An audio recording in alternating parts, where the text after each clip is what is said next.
Hello, everyone, and welcome to the Community Spotlight.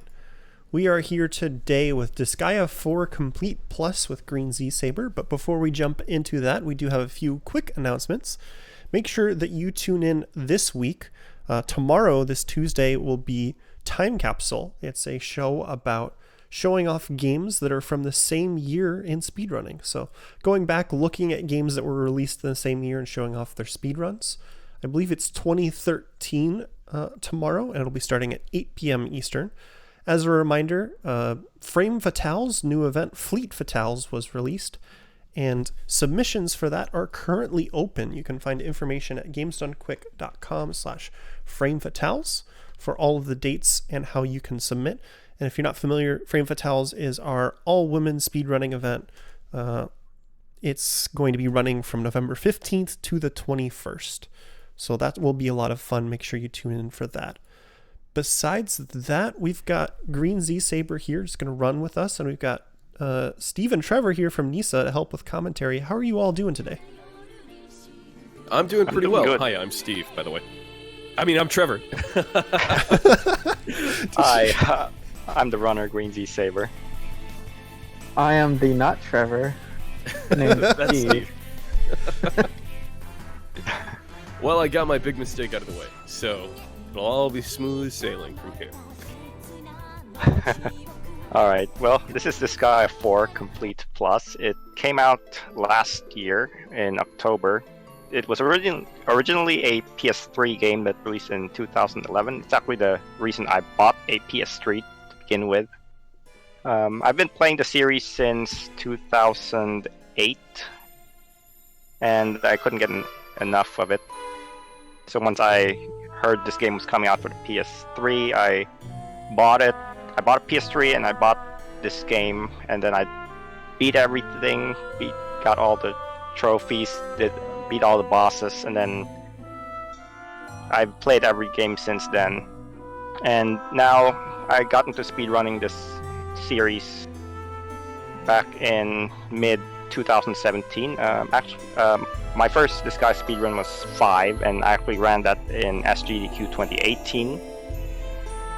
And that actually, the complete version of 5 actually was what got me interested in looking into the speedrun of this game. And now I'm trying to do the same thing with Disgaea 4 Complete Plus, So why don't you give and us show it off to a wide audience.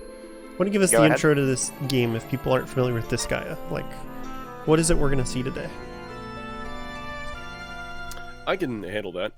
So, Disgaea, if you're not familiar with the series, is a tactical role-playing RPG game. You pretty much start out in a little hub. You go around completing story missions, collecting characters, building up levels. It's a very traditional RPG type game. It's a little hard to describe without actually seeing it, but that's basically the essence of it. Steve, did you have anything to add to that? Other than the normal tactical RPGs, this one features over-the-top stats and attacks and stuff. Yeah. So whereas most of them cap you out at level 99 or something like that, we actually go all the way up to level 9,999.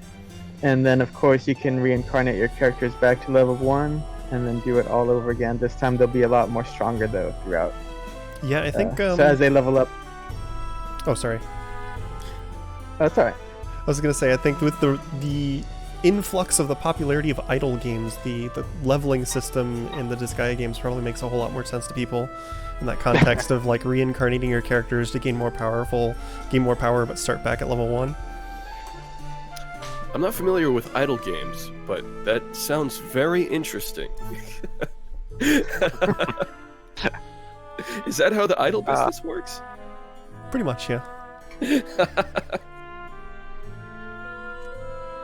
Well, with this game, with most of the Disgaea games, the way the speedruns work is they're usually exploiting the game mechanics rather than using glitches to skip through a majority of the content. We're not going to be doing that at all in this run, or most of the other games for that matter. We do all the stages. We don't use any glitches. We just play the game while using all the mechanics that the game provides us, but we do it quickly because you can play these games really quickly.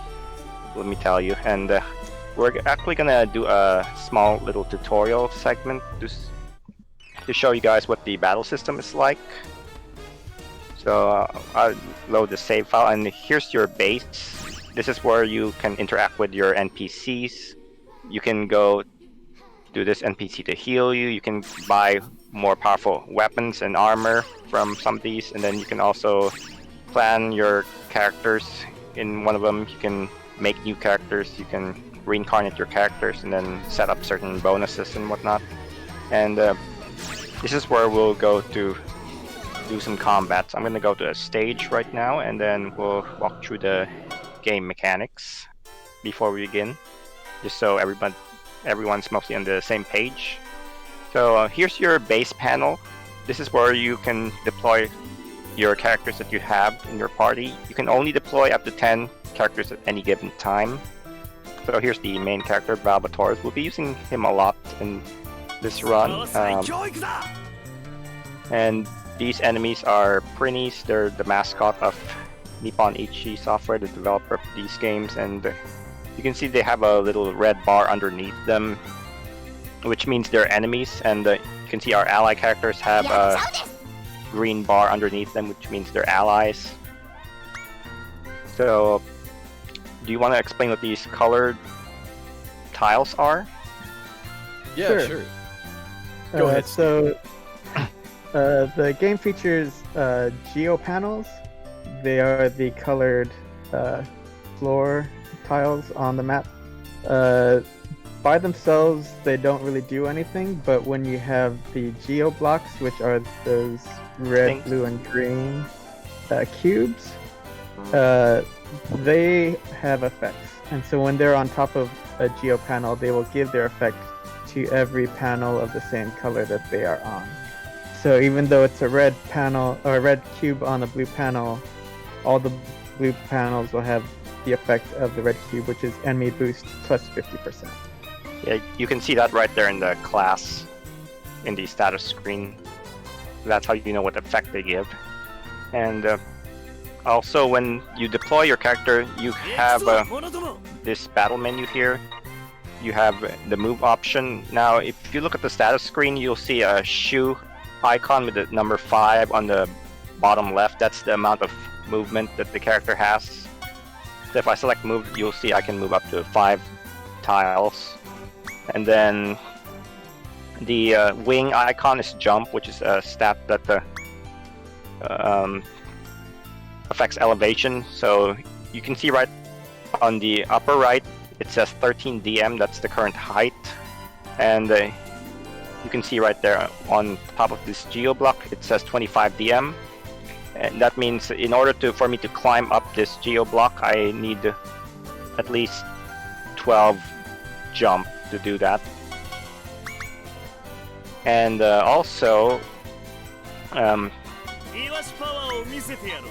you have these battle actions. So I can move a unit next to this enemy here, and it'll show me these battle options. So I can either use attack, special, lift, defend, or item. Using any one of these 5 things will cause the character to not act anymore, except, or basically it uses up their action. So let me just demonstrate. I'll attack this Prinny right here, and after that you see this little E right there on top of the character. It means that they can't act anymore. They've done their action for this turn, and there's no going back. There's no like canceling out of it. Then the first casualty. Yeah, one important thing to mention is that you'll notice that he had to open the pause menu and hit execute, because a big part of Disgaea is like setting up multiple actions at once, creating chain reactions. So you can send a bunch of orders and they won't actually happen until you send the execute command. Right. And lift is something that happens automatically, instantly, I mean. Mm-hmm. So I can just pick up this character and lift them, but then it'll actually not consume their action. They have to do the throw command for it to register as an action, per se. So if I just do this, lift up another character, you can see I can cancel out of it. So that'll be important for later. But it's only when you throw somebody that the action's actually registered. So what happens when I put this Geo Block right here is experience plus 50% right now. So if I pick it up and throw it over this blue Geo Panel, it'll give the effect of experience plus 50% to all the blue tiles. So that's how that works. That's how you can add more effects onto the colored panels.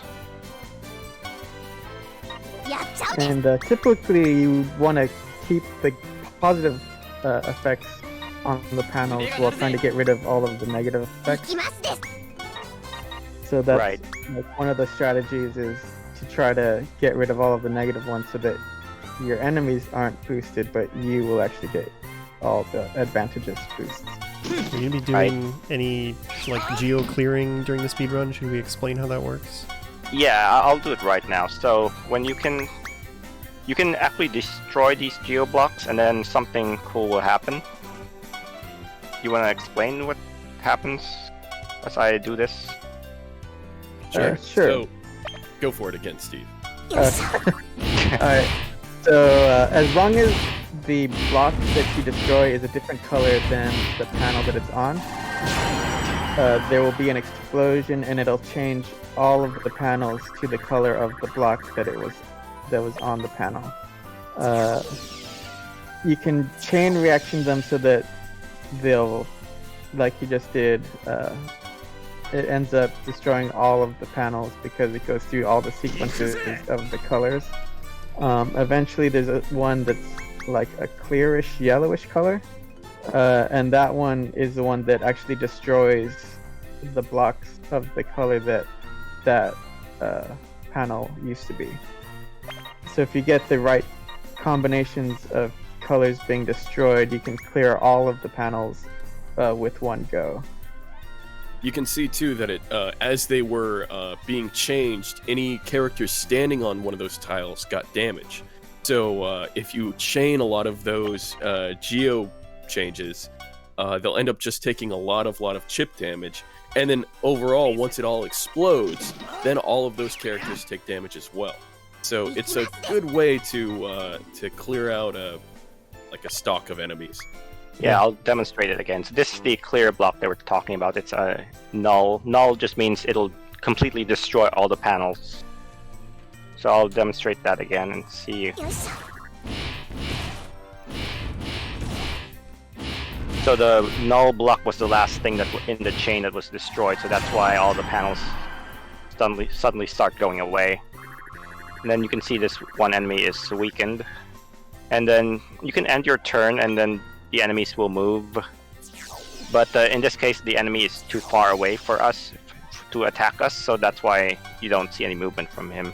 So I can actually use the lift and throw mechanic to effectively increase the distance a character can move. Like for example, I can lift up Velvetoraz with this unit and then throw him forward, and then as long as he hasn't done any move action of his own, he can actually move. So that's how I can reach this enemy from a distance with the help of other characters. Yeah, and one of the really big things that will probably be being used in the speedrun as really powerful is you can have a big tower of people holding each other.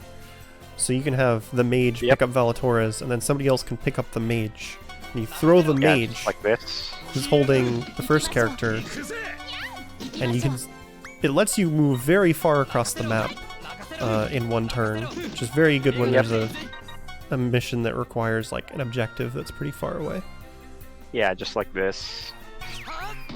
So you can just move all your characters across the map like so. The only caveat with having all these characters stacked up on each other is that if you happen to, misplan something, or you ended up with too many players that you're stacked up on, every character underneath a character will take damage after the turn ends. So typically you want to pretty much throw everybody who's being held. at the end of the turn.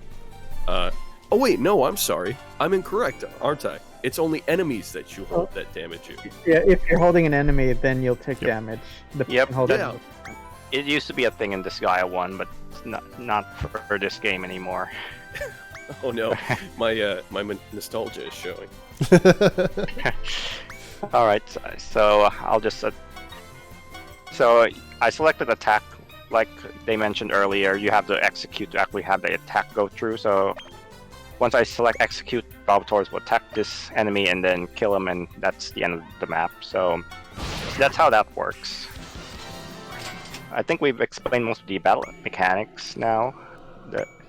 I don't know if it'll come up, but the other probably only really relevant thing to mention is if you've got characters next to the character who's attacking, there's a chance they'll team up and do combo attacks for more damage. Yes. I should probably demonstrate that as well. Yes, that does actually come up a bit.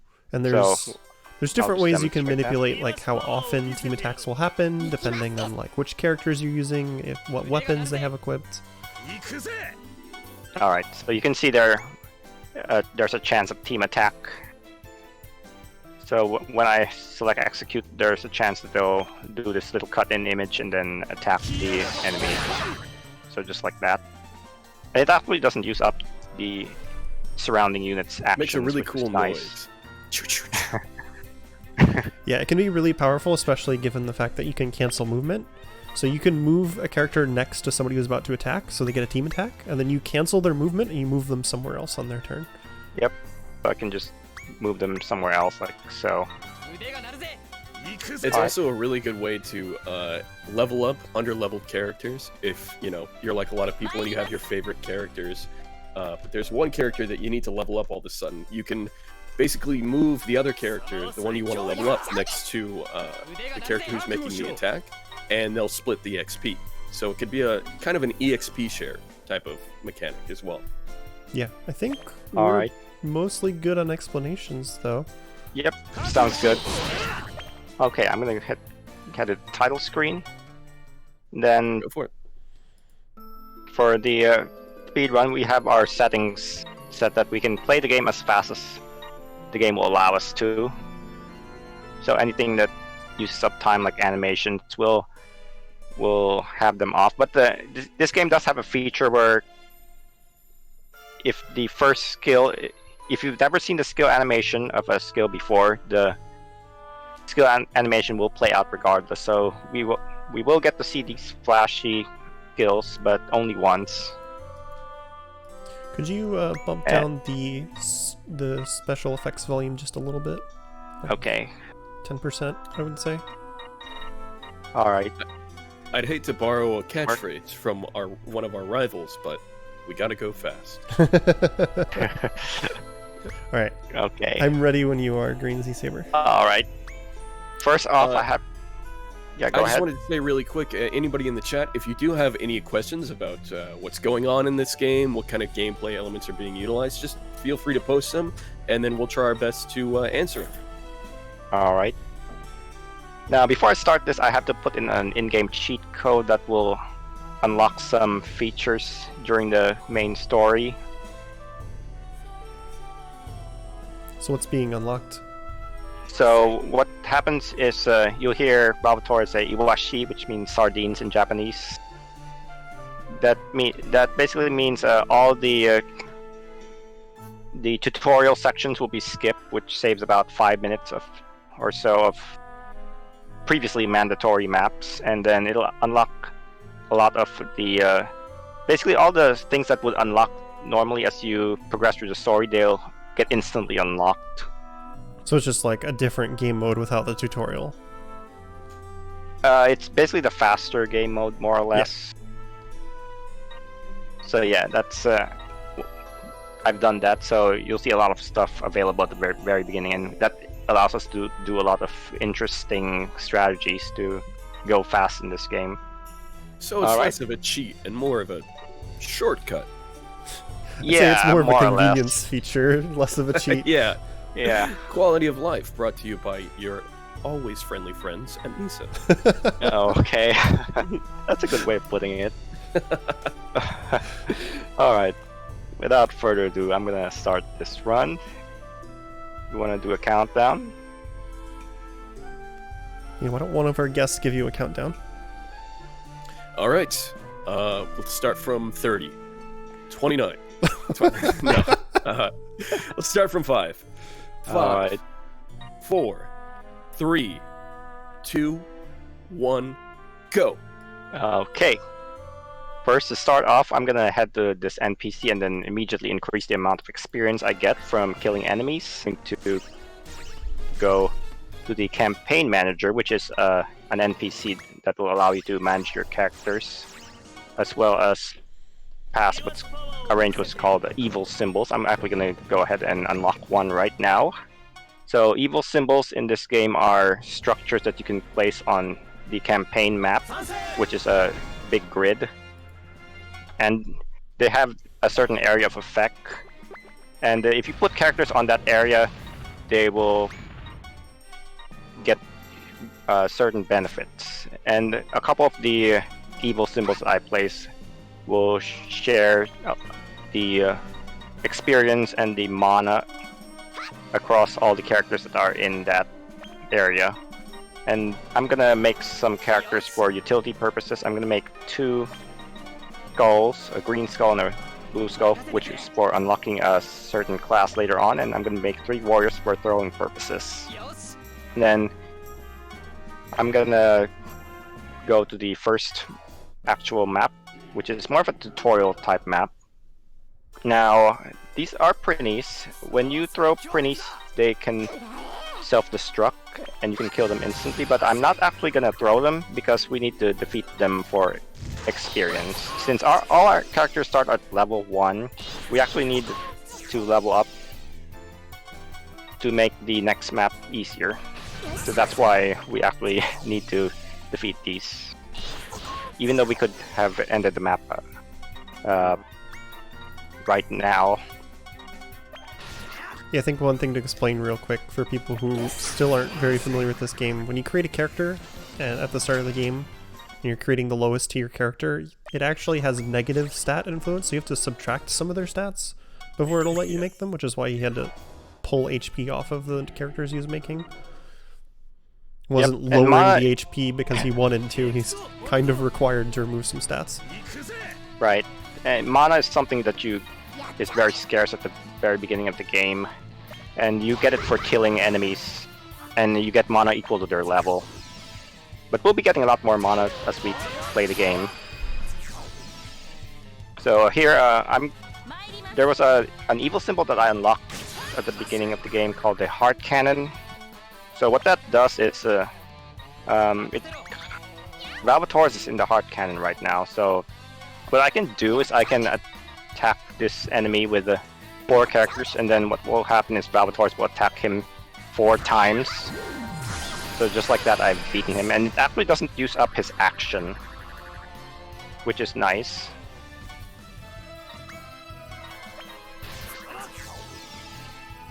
So just a little bit of oh, go ahead, Grinty. Yeah, so as long as you have enough characters to attack the enemies, you can just tag team them and Velvetoraz will just finish them off. So as long as they're adjacent, as long as Velvetoraz is adjacent to those enemies, that is, because he will have to do a normal attack on them. That's how the Heart Cannon works. And he gets bonus experience for being the one that kills it, right? So that's good for leveling him? Well, he is going to be used most of the game, so that's why we do want him to get most of the kills. So right here, I'm going to do this again on this Slumber Cat right here. I attack him with these 2 characters, and then Velvetoraz will attack him twice. Well, once, because that one attack just killed it.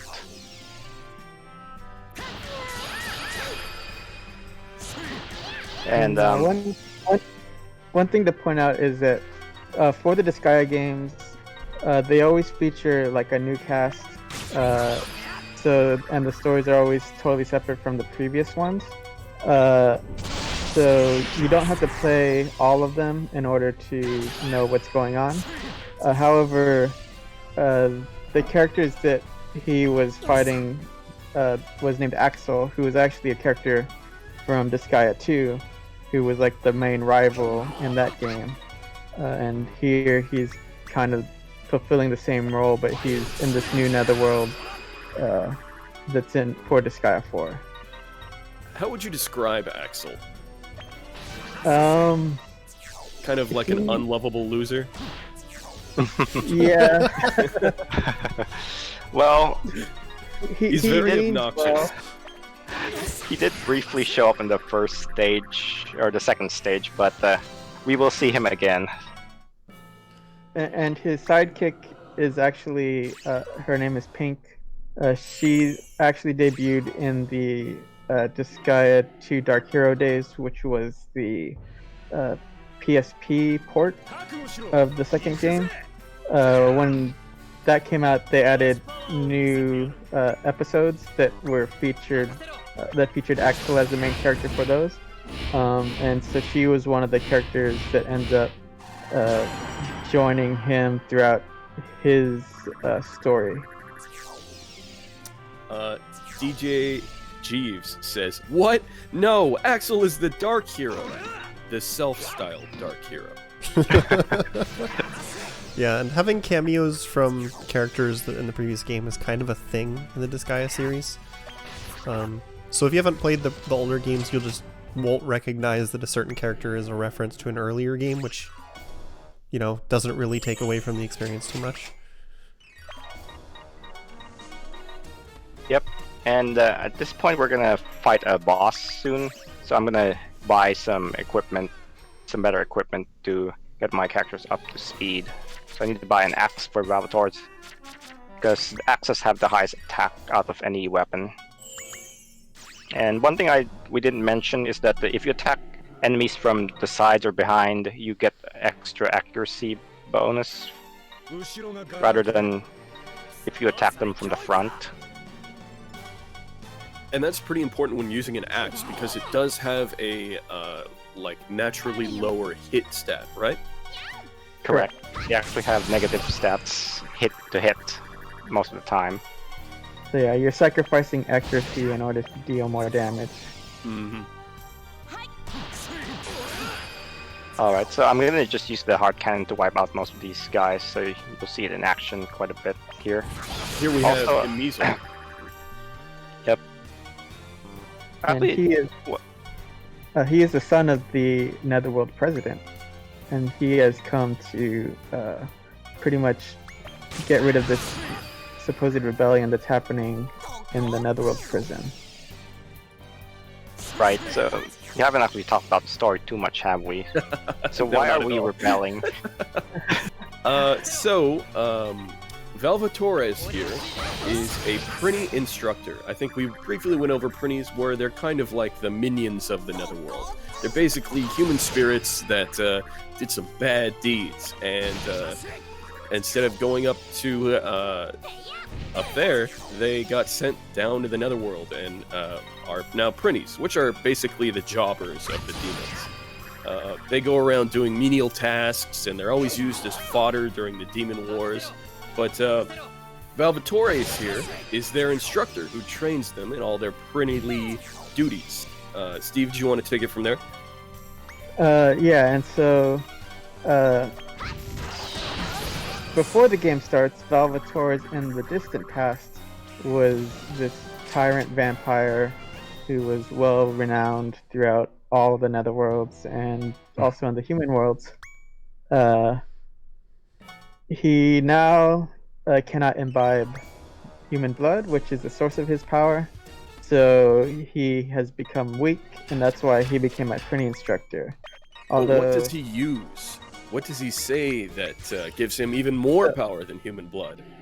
so in order to supplement his power, he eats sardines because they have all kinds of nutritious value that enables him to become more powerful than he was before, supposedly. Who needs human blood when you have the power of omega-3s? Exactly. Oh, And so the thing is, like, being a Prinny instructor by most people's standards in the Netherworld is like the lowest job you can ever have. but of course Velvetoraz takes it very seriously, and for Prinnies, their salary is paid in sardines as well. He made a promise to give all of the graduates of his training program 1 sardine before they're sent off to serve in the Netherworld and or Celestia, because sometimes some lucky Prinnies get to go are assigned there instead. Before he can give them this sardine, a weird vortex shows up and all of the Prinnies are sucked in, and so now he was unable to fulfill his promise, which is the one thing that Velvetoraz will never do, is break his promise. So that kind of gets interpreted by the Corruptorment, which is the kind of ruler of this Netherworld that Velvetoraz is in, as like, this guy's rebelling against us. And so they send Axel, who is like a part of the Prinny Decimator Squad or something like that. They're gathering up all the Prinnies, so that's why we fought him. And at the end of the last stage, we fought Emizel, who is the son of the Corruptorment Overlord, the president of the Corruptorment, who kind of got the job through like nepotism, and he doesn't really believe in himself or what he's doing. So right now we're investigating some strange occurrences in this like toxic waste yard. Right. So there's some interesting stuff going on in this stage. So this stage has the HP-SP switch effect, which essentially means if you damage an enemy that's on this effect, you will deal SP damage rather than HP damage, and if SP drops to 0, you'll kill them. And the same goes for you if you're standing on one of these. So the green tiles have that effect right now. And generally in Disgaea games, units have a lot more HP than SP, so having this effect on is essentially like cutting their HP by half, more or less. It's different for characters too, because all of a sudden now mages have a large pool of HP and not so much SP, so they can take a little bit more damage, but then they also can't dish out the spells because they're essentially using their health as spell power. Right. And one cool thing I can do here is I can temporarily... The other effect here is no range. I can temporarily... Well, Fenrik died, so I can't do that anymore. But the one thing I could have done, I was doing previously, was I can temporarily lift this block while standing here, and it'll make that block be on the blue area. So I can just put it down and basically temporarily take no range off, so I can hit enemies with my range skills. Right. But at the end of the turn, if you were still holding that, you would take squish damage, because it is technically considered a hostile entity. Right. Something else I noticed we didn't talk about is you might have seen the little specters there on the left side, how they were regaining SP at the beginning of each stage. That's part of their evility. So each class of characters, and especially primary characters, have these special abilities, special passive abilities called evilties. Like for the Prinnies, for instance, their evility is when they get thrown, they explode. Velvetoraz is that he absorbs a portion of enemy stats when he destroys them. Is that right? That's not one of his native ones. His native one is he gains more attack power for each enemy defeated. Right. So that's part of his Tyrant Overlord power. Yeah, we will get that ability we're talking about later on. I remember that one was pretty important to the post game. Okay, yeah, it definitely gets some use in the post game, but it definitely also gets some use here. Yeah. So there are a lot of different characters that are called for like different occasions. Right, so here I bought some stuff so I can upgrade my shop rank, which allows me to buy more expensive and better items. So I'm just trying to buy some better items right now for my characters. Yeah, and shop I also inventories... upgraded... oh, sorry, go ahead. Yeah.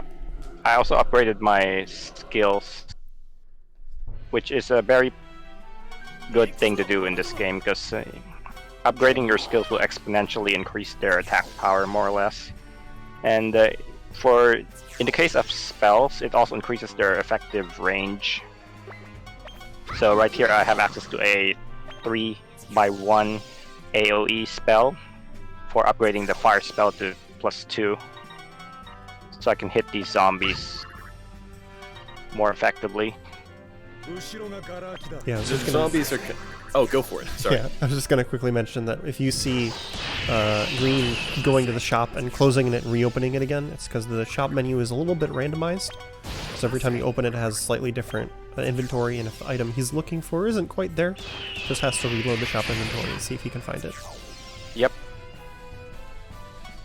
The zombies are kind of one of our fans' least favorite enemies, because not only do they have typically pretty high health and high defense, they also, their ability is to regain some of that, I believe like 10% every turn. So they can turn out to be a lot, battles of attrition when you're dealing with a lot of zombies. Also, a lot of their special attacks poison you, which takes away 10% of your health every turn. So all of a sudden, it's 20%. Oh, it's 20%. Yeah, so even worse. So you're stuck in these battles where you want to get the zombies, dead as soon as possible, or re-dead, I guess, because they're zombies. Yeah, and a lot of people when they're playing casually don't really bring healers and kind of rely on items instead. So getting poisoned is really bad. Yep. And for this stage, there's another Geo effect that will exploit here. I have to pick up my characters to throw this Geo Block, the green Geo Block over the yellow tiles, and that gives the disperse damage effect. Basically what happens is, if you damage anything that's on the disperse damage, it'll spread that damage through all the units that are on the yellow tiles. So the strategy is to just pick up all the enemies that are nearby and then throw them on the yellow tiles and then just attack them, and hopefully you'll kill most, if not all, the enemies on the opposite end. The slimes, who we just defeated in one fell swoop there, are another fan favorite, you could say, in the same kind of category as the zombies, because the slimes take, I believe, 50% physical damage. That's their ability, the gel body. So if you only have characters who are dealing physical damage, it can be pretty difficult to get all of them down. However, they do also take enhanced elemental damage, attacks that mages deal. So typically when we're dealing with a lot of slimes, you always want to have a mage handy. Yep, and we'll actually put that to good use in the last episode of this stage. Okay, so I gotta actually buy some armor here. Okay, so we're gonna... I also need to upgrade my shop rank for later. So I will need to buy better stuff. Okay, just buy one more thing, and there we go. I'll upgrade my shop rank later. So now we're gonna meet one of the unique characters that we'll be recruiting after we beat her. Unique is a very apt term. Yep. You want to talk about this character? Yeah, sure. so go for it, Steve. Her name is Fuka, and so she has decided to kill all the printies because she believes that they are causing all the problems that she's having. She is under the notion that everything that's happening to her is a dream, and so if she can kill all of the printies, she will be able to wake up. The thing is, everyone else is telling her that no, she's actually dead, and because there was a shortage of printy hide, they were only able to make a printy hat for her, and so that that's why she has retained her girliness as opposed to becoming a demonic penguin. Yeah, fun fact, they actually, NIS America actually has that hat available for sale on their store. I have a couple myself. Not to shill, but they are very nice hats. Yep. And you don't even have to get sent to the Netherworld to get them. What a deal. All right. So what I did in the beginning was to throw this Geo Block over to the blue tiles, which gives the enemy weaken effect, and that obviously makes them easier to deal with. And the other thing it does is, well, I also have to deal with this warp effect. You see what warp does? It just randomly warps anything that's on it to a different tile every turn, and we actually want this effect active, because if we don't have it active, the enemies will gang up on us and likely kill us, because there are a lot of enemies in this game, in this stage, and they're all pretty aggressive. So it's kind of like a safety measure of sorts. The bodyguards are always a tough class to handle just because they have such high defense, and they're typically equipped with spears too, which allow them to do basic attacks from one panel away. Yep. I mean, as long as you have characters that as long as your main attackers can attack the enemies each turn, then you should be mostly fine for this stage. So Chad is calling out how much they all love the Fuka's theme. I agree, Chad. I agree. Alright, I think we have enough enemies defeated that I can just break this Geo Block and turn it off. Because once you get it down to the last few enemies, it does become a game of whether or not the RNG cooperates with you, and obviously I don't want to deal with RNG whenever I can. That's a very Velvetoraz way to think. Earnestly.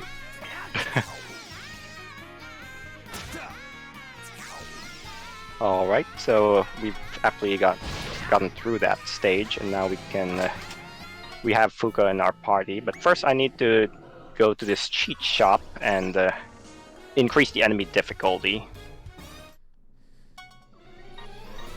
Which will be... what will that give you?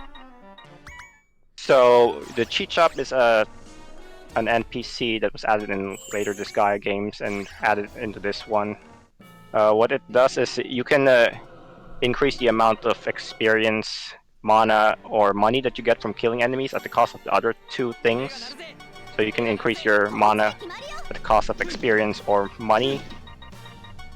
And you can also increase the enemy difficulty in this game, which will increase your levels, and by proxy the amount of experience and money and mana you can get for killing them.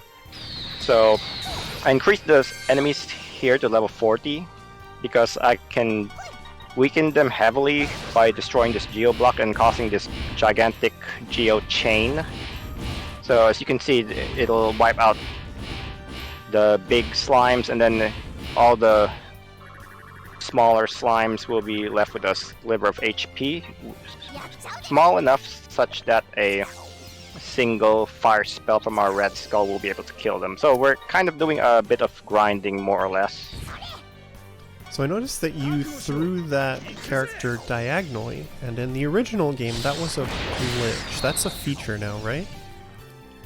I think it's always been a feature. It's always been a secret feature, because in the tutorials of the first game they did mention, like, we hear there's a way to actually throw diagonally. Oh, okay. So it was, but I think like it wasn't really widely known exactly how to do it until the later games came out, that people were discovering it and then like being able to share it on the internet with how they were able to pull it off. It very much was one of those early internet rumors of, like, your friends would tell you, like, no, dude, did you know that you can throw diagonally? No, shut up, this is a rumor. Well, there's your confirmation right there. It's not a glitch. Straight from Nisa. And the rumor was also spread more widely during Disgaea 2, because there was a stage where if you had mastered the ability to use the diagonal throw, it was much easier to clear that stage. And they like mention it in the story, so like more people are like, oh wait, how do you do that? Yeah, you can see the green is... In Disgaea 5, they've made it a lot easier. Yeah, and Disgaea D2 as well. You can see that since green doesn't want his mage to die, he's just picking up the enemy and then ending turn, which squishes the person he uses to pick up, but it means that they won't be able to kill the mage, so he's going to be able to keep grinding here. Yeah, so as you can see, I've managed to kill all those level 40 slimes despite being at a huge level disadvantage. That's how you generally grind in this game. You just find a stage where you can kill enemies that are much stronger than you and just go ahead and do that.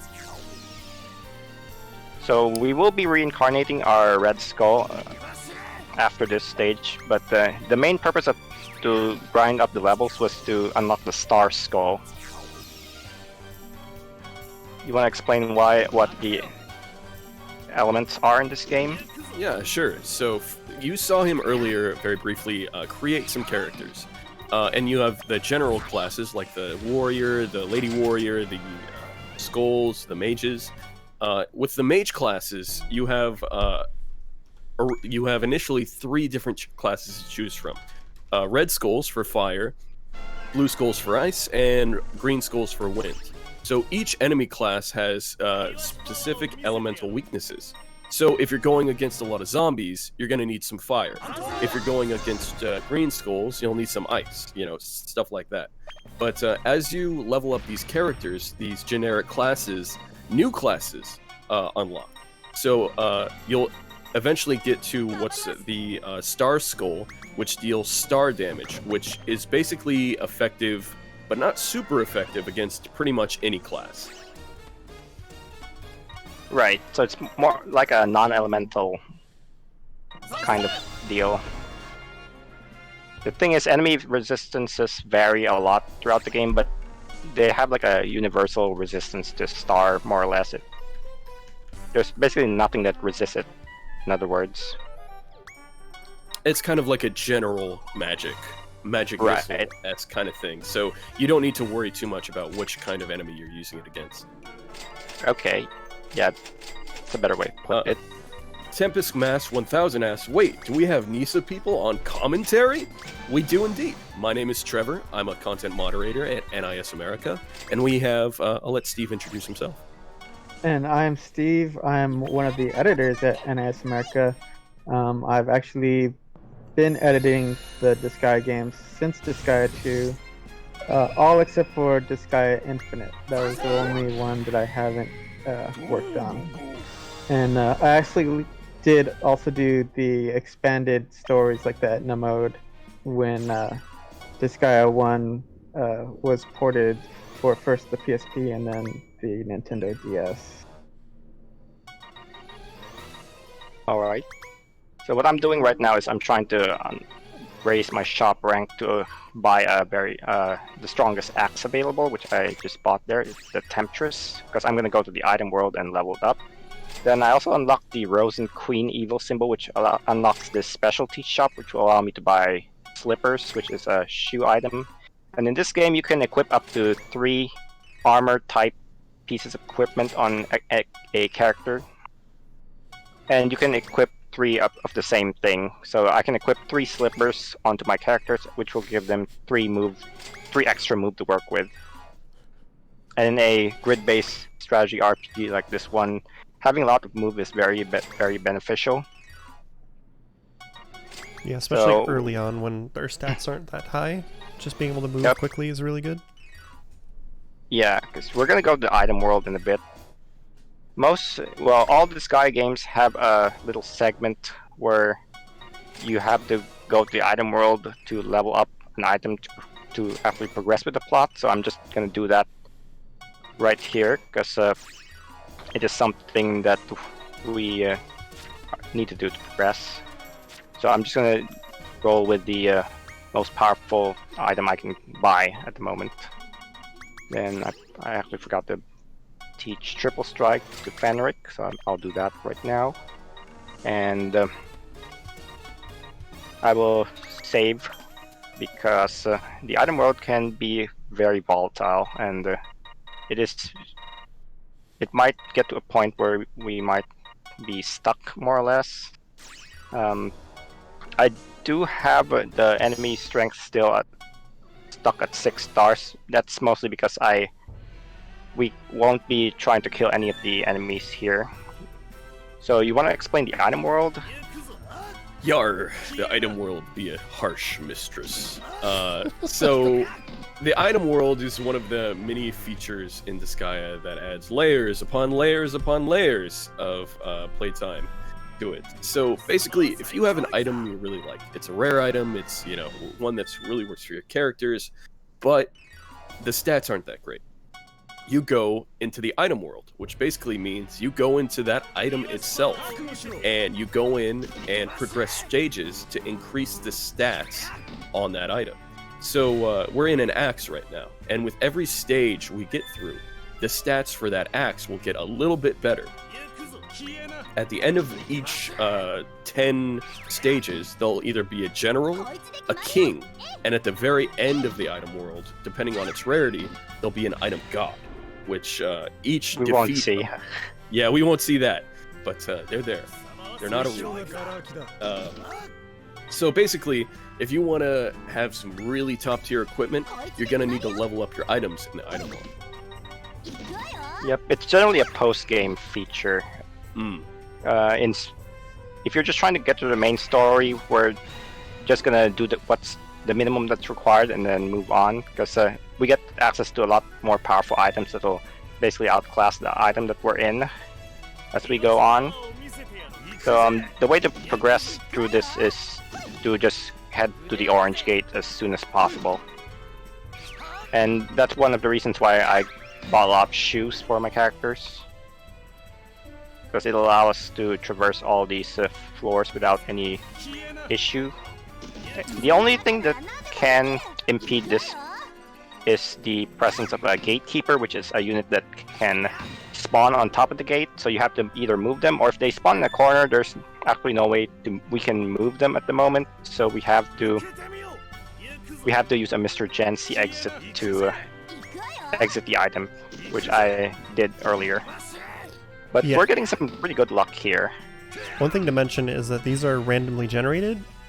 There's some rules that affect how they generate, but all of these floors are random, and Green is having to deal with them as he sees them, so he's making a lot of decisions on the fly as he goes right now. Yeah, that's how you generally speedrun these games. You can't really hesitate at all, because there's very little downtime in these games. You have to do all your actions almost immediately. And with the item world, if you do enough item world like I have, you'll come to a point where it's just mostly second nature in what to do. You'll never see the same item world stage twice, basically. And here we have our very first item world general. I remember Disgaea 4 was actually the very first game I dived pretty deep into the post-game on. So I was pretty proud of my item world party setup with Mothmen and fighters who were able to move gatekeepers. It's kind of like you need a squad of your own. If you're going to go deep into the post-game, having and developing a squad of item world explorers just to level up your key items is pretty important. It's also a pretty good way to get money if you're short on it, because the Geo Panel setups in item worlds can often let you make really big chain reactions. And whenever you max out your bonus rank, you get a bunch of bonus money and items you could sell. So you can do that in like a high level item and just get a bunch of rewards if you're doing late game stuff and you're short on resources. I was always so impatient. I actually threw away a lot of that stuff. Alright, now we're actually going to do some grinding here. So here's a DLC character, Pram. She's from Makai Kingdom, which is a game that came out a little bit after the first Disgaea game, I believe. And we're gonna defeat her. Notice her level. What is it?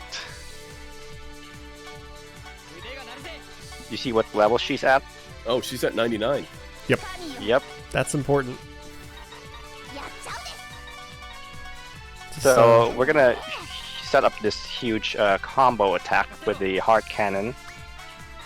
And of course, I actually need to equip the axe that I leveled up to actually do this. Yes, that's done. So I'm just gonna do this huge combo attack with the hard cannon and Valor attack like 9 times, and that'll kill her. Yeah, as you increase the combo count, enemies start to take more damage, so setting up chain reactions like that, like I mentioned before, is a big part of this game. But level 99 enemies have a quirk about their experience, don't they? They do indeed. So basically, level 99 enemies give experience equivalent to that of a level 320 enemy, I believe. So essentially, we're getting a lot more experience. Yes. Yeah, we're essentially just getting a lot of experience from level 99 enemies. That's the gist of it. So what I'm doing here is I'm passing this Economic Stimulus Act bill, which will triple the amount of experience I get for defeating the first enemy.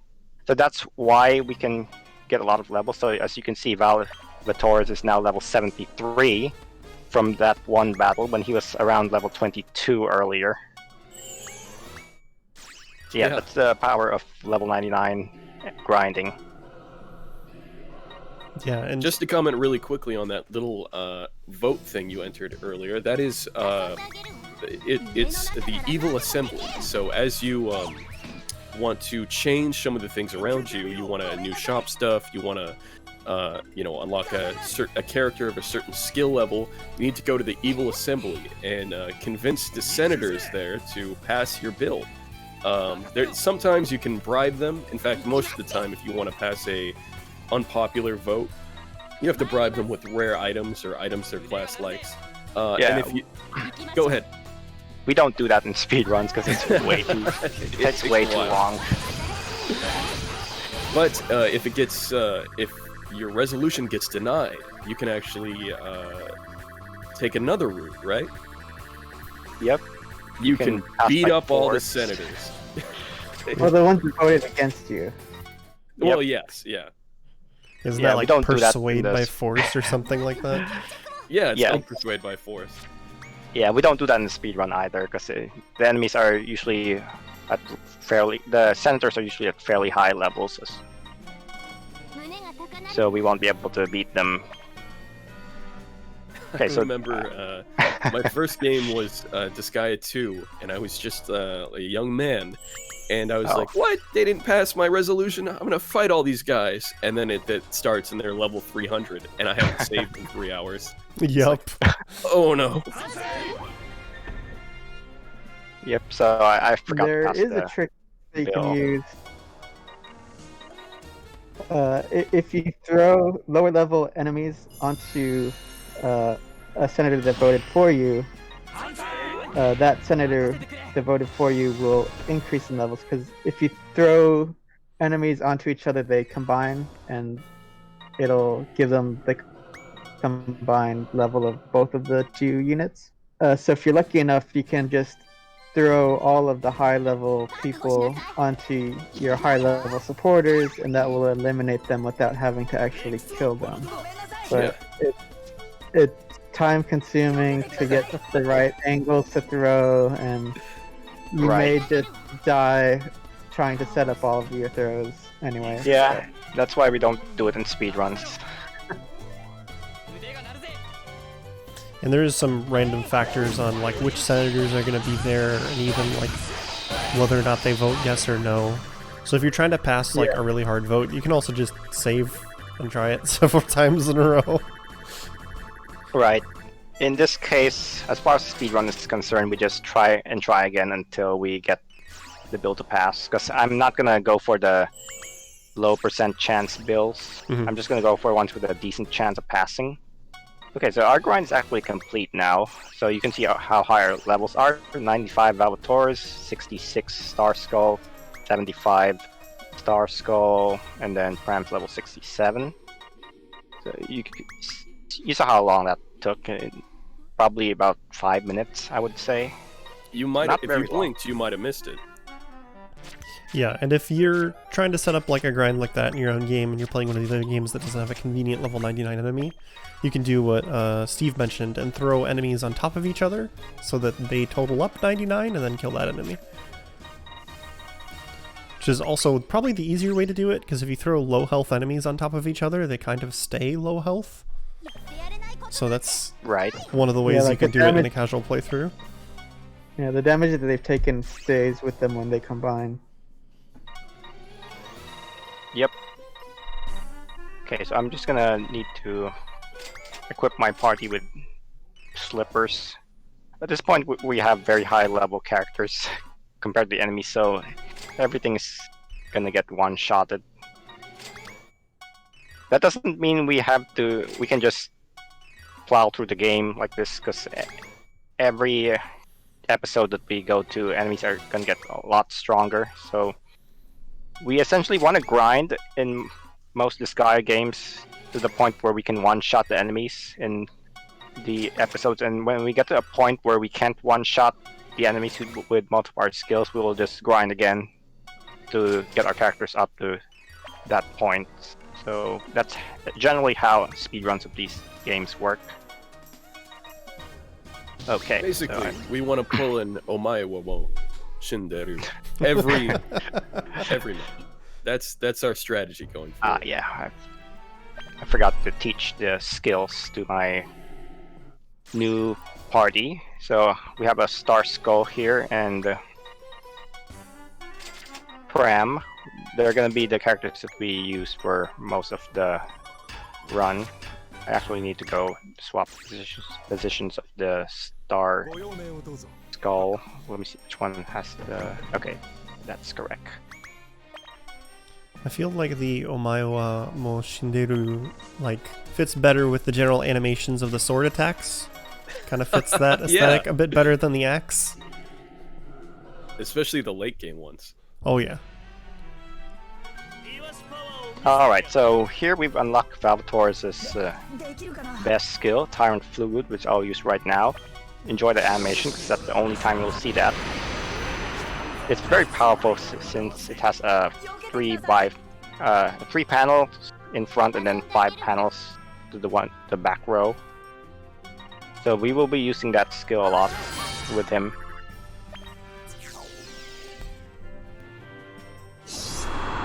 Basically maximizing the AoE. If you can get them grouped together, it's a lot easier. Yep. At this point, like I said, most of the enemies will get one-shotted. Unless you're using ranged attacks on those pesky Mothmen, whose ability, I believe, gives them 50% evasion to... Is it melee or ranged attacks? To melee. Yeah. Thinking of the ninja with the... That's actually, right. it's all frontal attacks for the ninja. And we'll see that in the next episode. So even though you have a lot of the level advantage, some enemies, just through their native abilities, can be a little tricky to deal with. Right, we'll see that in the next episode, but not here. Yeah, it's mostly going to be a curb stomp for most of the episode. Although I do need to upgrade my skills, my star spells, to get a better AoE.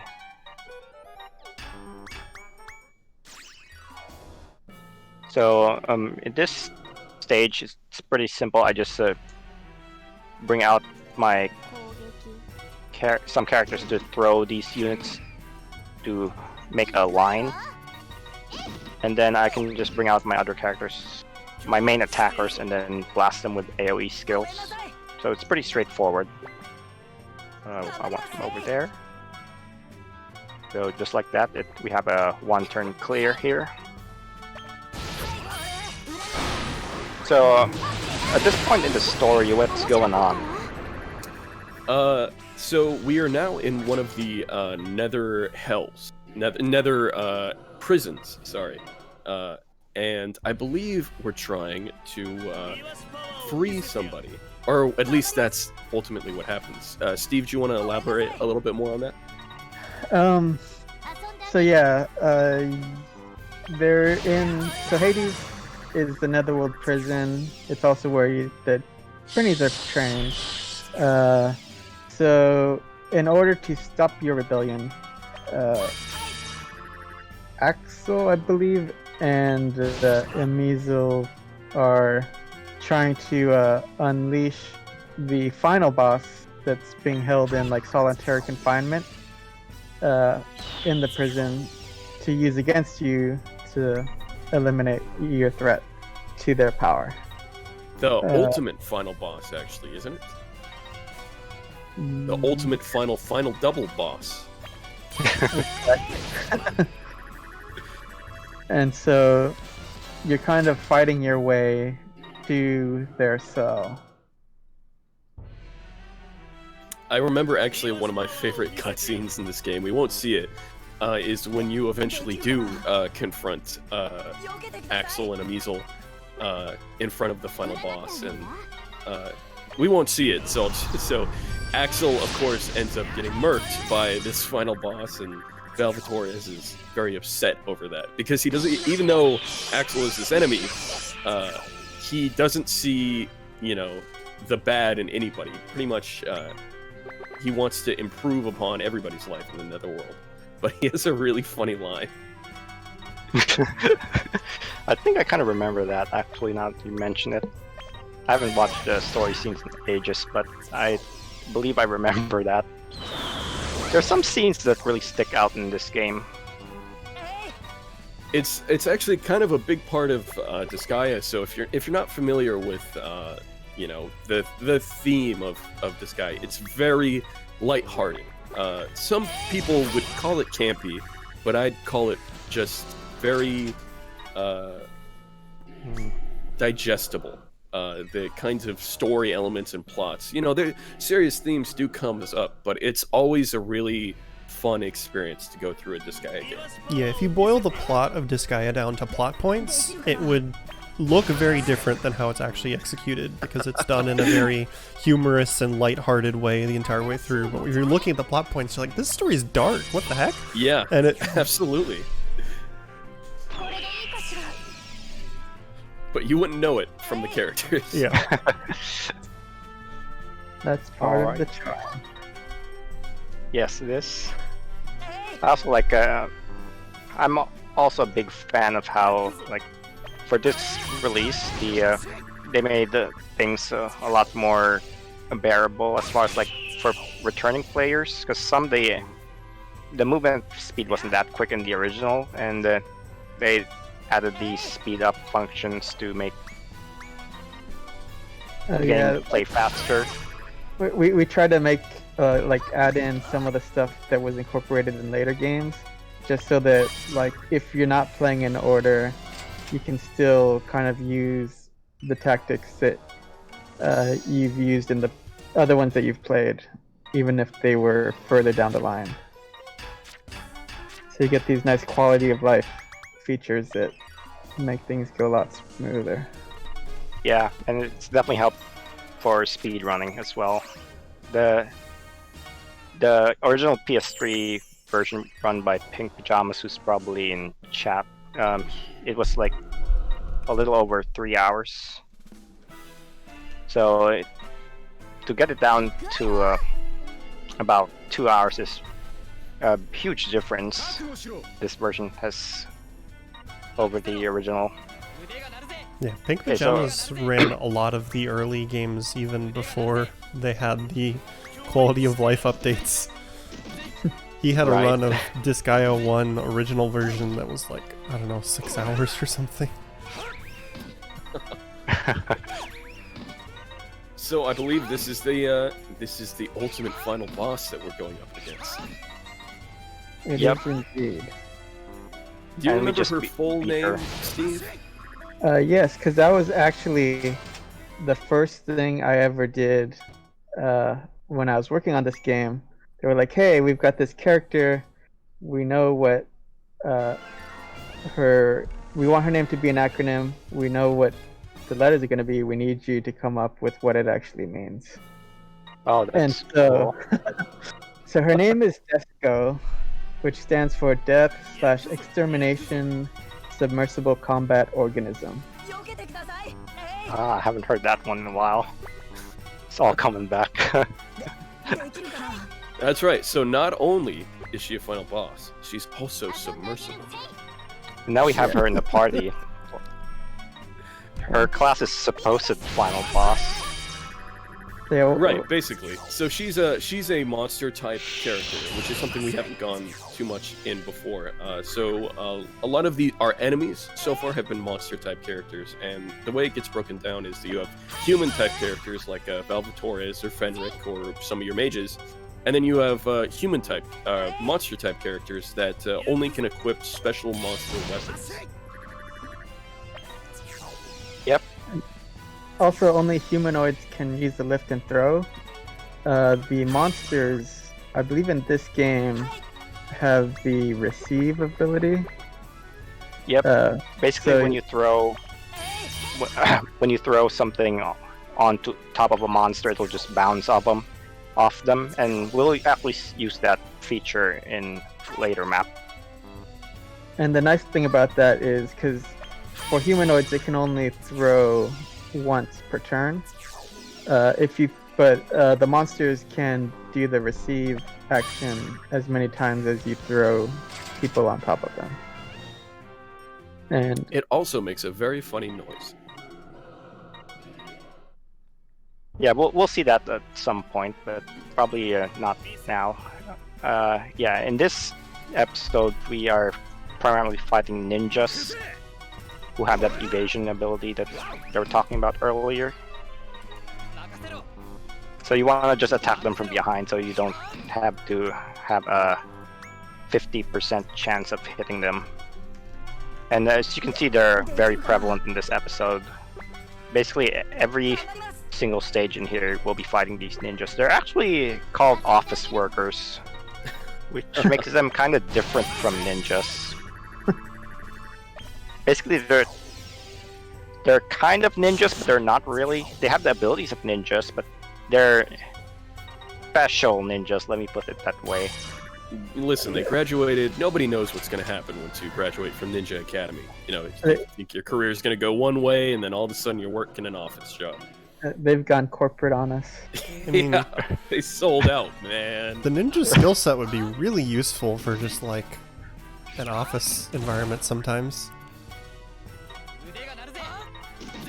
Yeah. I sent you that report. No, you didn't. And then it's just on your desk. It's just in your hand. Yeah. Yeah, this stage is probably the most tedious stage in the whole game, probably the whole series. Because there are these 3-block tall towers that have an office worker on top of them, and they have the invincible effect. So when that's active, you obviously can't hurt anything that's standing on top of those blocks. So you have to slowly pick up the blocks and destroy them. Actually, we never touched on that, did we? When you throw a Geo Block of one color next to a Geo Block of the same color, it will just destroy all of the blocks of the same color. So that's what we're trying to do here. And that's just so you can get them down low enough that you can interact with them, right? Right. Yeah. So you can get them off their high pedestal. Indeed. Soul Survivor in the chat says, interdepartment jutsu. Yeah, they don't...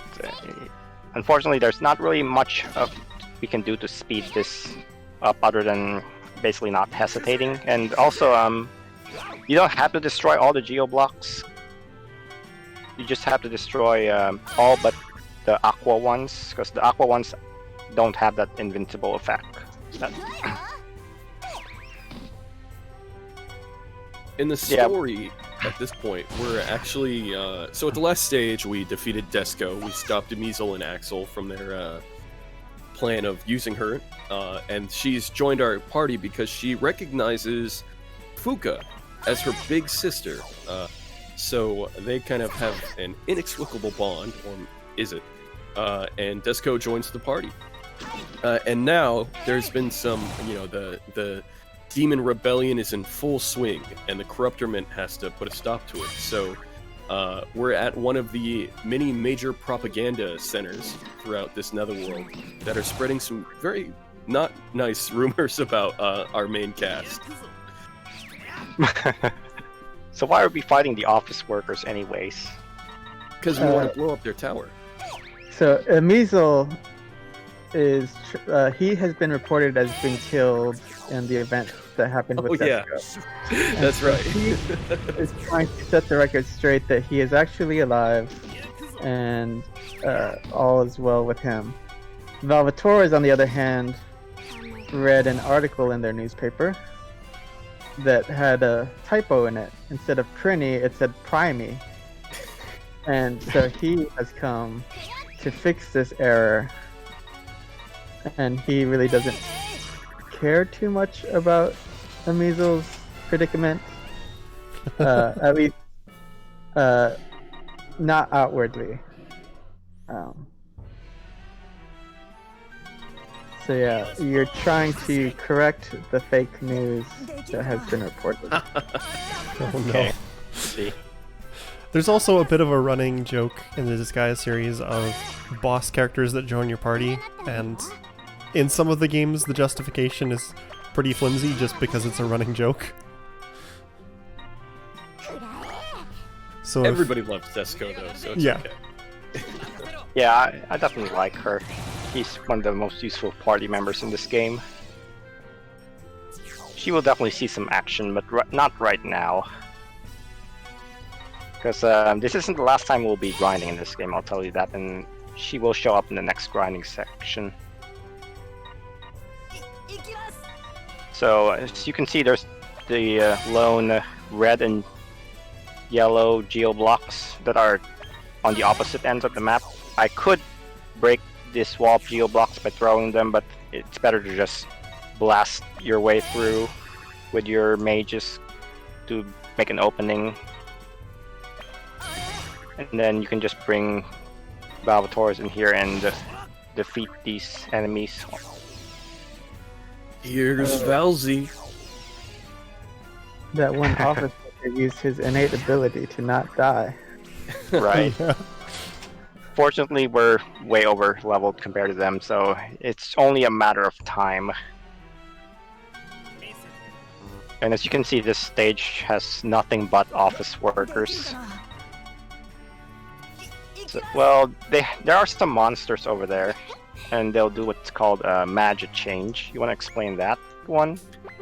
Yeah, so magic change is a gameplay element between human type characters and monster type characters. Basically, each monster type character has the ability to change into a weapon. So for like the you just saw right there, they did a bunch of magic chains. The Mothmen turn into guns.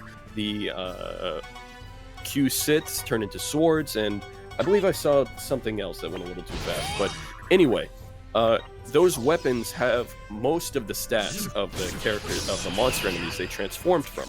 So they're typically super powerful, as long as they're a highly leveled character, monster.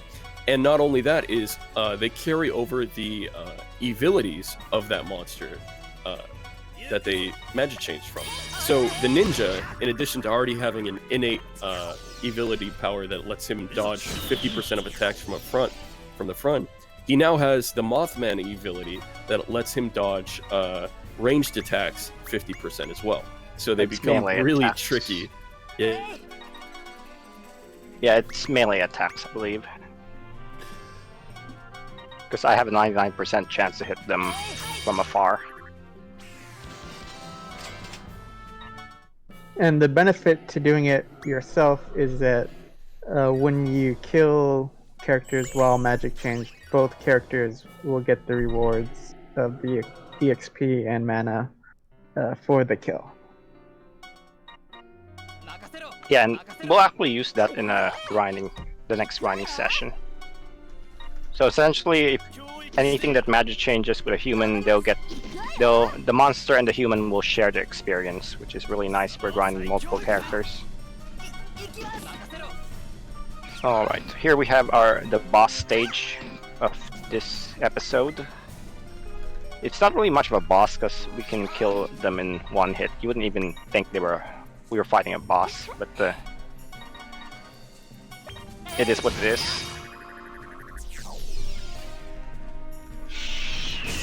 So yeah, we just toss 3 of our main attackers over to the center area, and then we can just take out all of these enemies here with our skills. And that one Q-Sith did a monster-to-monster ability called Fusion, where they become giant monsters. Yep. And that just means they take up more space, and I think their stats get a little higher too. Yeah, I believe they, I think get the combined stats kind of like with magic change. Right. And as you progress through the game and unlock more things that help you, you will eventually be able to magic change with fused monsters for even more powerful attacks. We won't be seeing that this speedrun though, but we will. If we do post game, it comes up often. Okay, so I'm gonna recruit Marona again. We beat her earlier and recruited her, but I deleted her, and now I'm gonna get her again. The reason for that is she's a previously DLC character, and the way these characters work is their strength scales to story progress. So if I beat her and recruit her right here, I will get her at a higher level than what she was at the previous episode. So now she's level 37, where earlier she joined us at level 15 or so. So I need her for her healing abilities, which will come into play later. So if I need any healing abilities, Marona's the one I call on.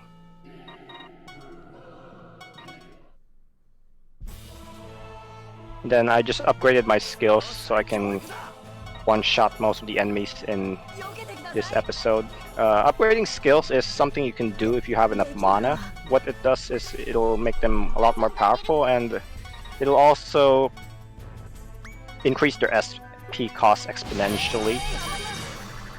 So you don't want to do it too often, because you could reach a point where you are unable to use the spell anymore or skill, because it just costs way too much SP.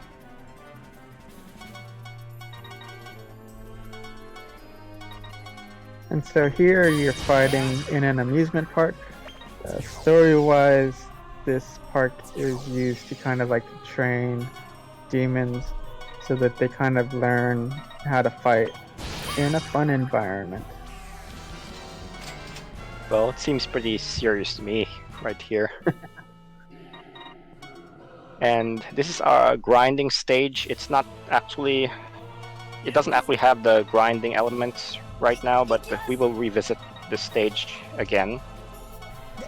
So the first time through, you'll see there's the enemy boost effect, but when we come back here, the geo effects will be replaced with experience effects. So that's when we can actually grind.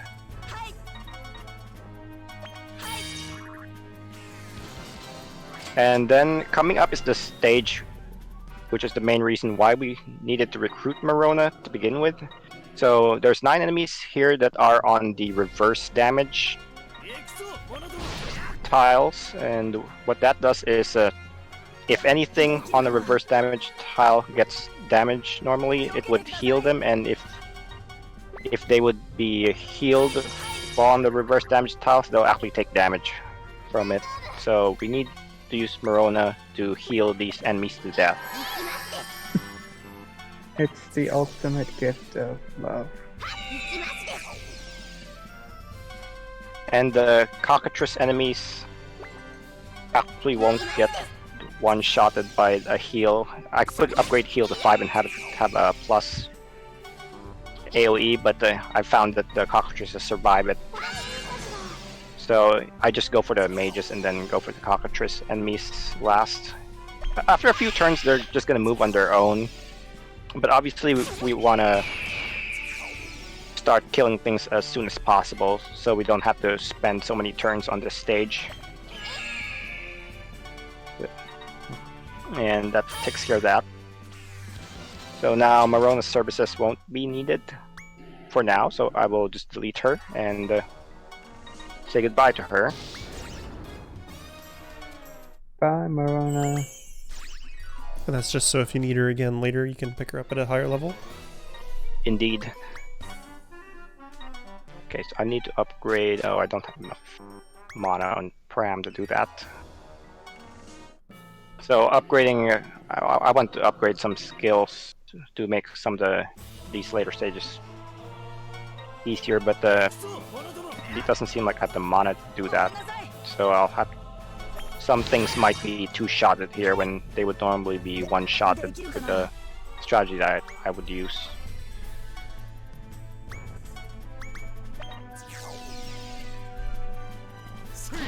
So here we have a huge roller coaster type thing with no range. The strategy is to just use to just put our characters on the green panels which don't have no range, and then just blast everything else with AoEs. And Velvetoraz will take out these guys near the base panels. So while our mages will take care of the ones on the roller coaster. Yeah, most of this run at this point boils down to using AoEs on the enemies. And then hoping you one-shot them comfortably. A lot of the planning comes with having the right setups. Like you have to plan a lot of really the work with this speedrun comes mostly down to the routing, just figuring out what the best setup is to one-shot the enemies in the stages. Okay, so for this stage, we have these rifle demons, which are these two over here. They're protected by this effect called Mighty Enemy. And what that does is it's like invincible, except it only works for the enemies. So we need to get rid of this effect before we can damage them. Sorry about that, guys. I'm back. Had a power you left? Yeah, you might have noticed that. I don't know where I got kicked, but during my little magic change explanation, I had a power surge. So I had to go, oh no, and try to get everything back as fast as possible. Sorry about that, guys. Okay, no problem. I can totally understand. I've kind of been there, done that myself. At least the whole stream didn't go down, so. Alright, so we're fighting in this amusement park, and we're about to fight the boss of this area, Volcanus. Could you guys explain what the Volcanus does? So Volcanus is an angel who has decided to come to the Netherworld to collect money. Pretty much it's reparations because the Netherworld hasn't been doing its job. Normally, she's from Celestia, which is where the angels are from. Normally, the residents of the Netherworld, the demons, are in charge of scaring humans in the human world so that like they would live good lives and they would pray and stuff like that. So when the prayers would kind of empower Celestia, and the demons would kind of collect the fear energy from the humans, which would empower the Netherworld. Since Velvetoraz stopped being the tyrant, the corruptiment has kind of been lax on their duties of scaring the humans, so there's too many prinnies, which is why Fuka is still a girl instead of a penguin demon. Oh, I should probably turn on the English voices here so you can hear dude.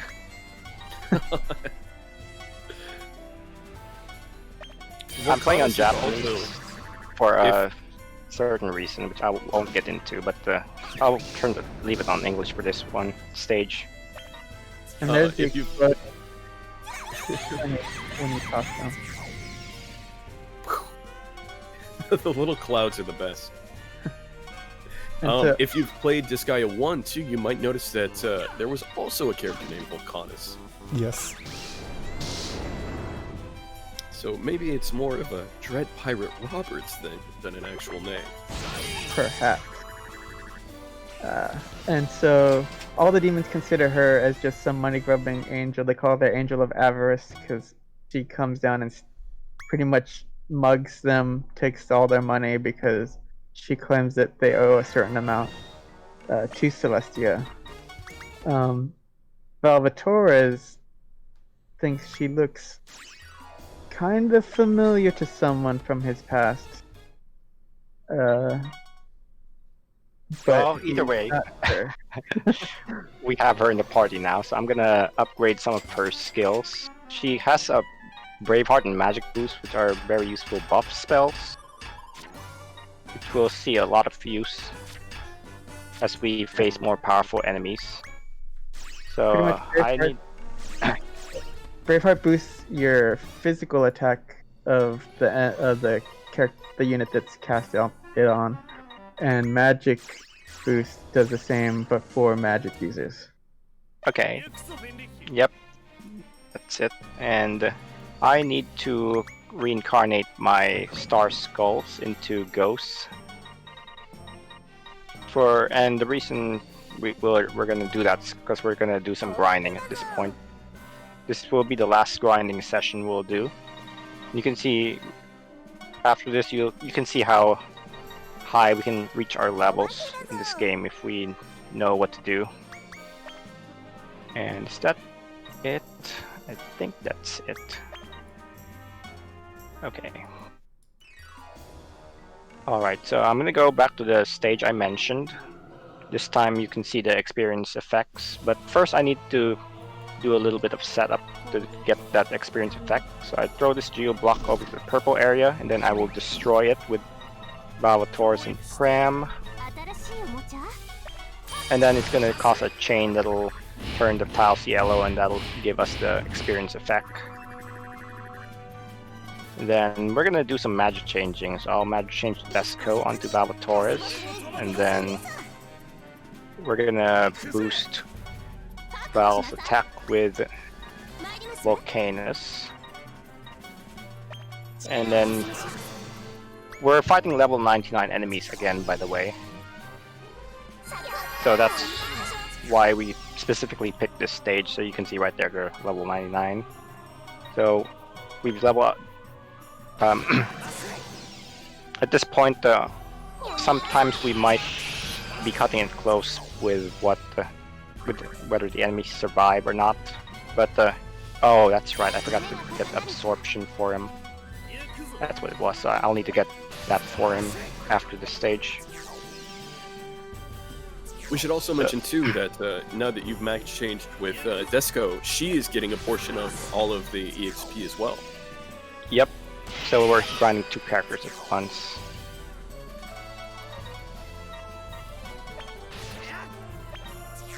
Yeah, the poor lonely cockatrice. Yeah, standing next to them actually disables my ability to use skills, so that's why I have to do it like that. Alright, so I gotta get absorption for Velvetoraz. So what it does is steals the stats of the enemies you kill. Now I'm gonna do a promotion for these ghosts to upgrade their tier. You want to go over promotion? So promotion is like reincarnation, for that you can use with the generic characters, but instead of starting over at level 1 again, you instead only get the boosted stats for the next tier of that generic class. Right. So they'll get more stats when you level up them, since they're at a better tier. Yeah, and it's kind of a mid way thing of you won't quite get as strong as you would through reincarnation, but it's a lot quicker as far as getting all the benefits because you'll still be at the level that you were before. Right. And the reason we reincarnated the Star Skulls into ghosts is because they're monsters, and we can magic change them with Velvetoraz, so we can level grind them up without having to use them individually. So after I do this with Desco, I will start magic changing with the ghosts this time, after the stage is cleared. Oh, that same cockatrice again. Yeah, like I said, I cannot use my skills to kill all of the cockatrices because it requires me to stand right next to them. Oh yeah, I need to promote these. That's their special skill is being stinky and distracting anybody who's right next to them. Right. Okay, so I will do this stage 2 more times. This time I will magic change each of the ghosts.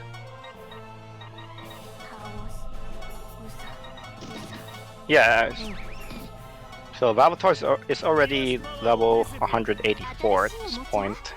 You can see how fast the grinding goes in this game if you just know the right spots to do.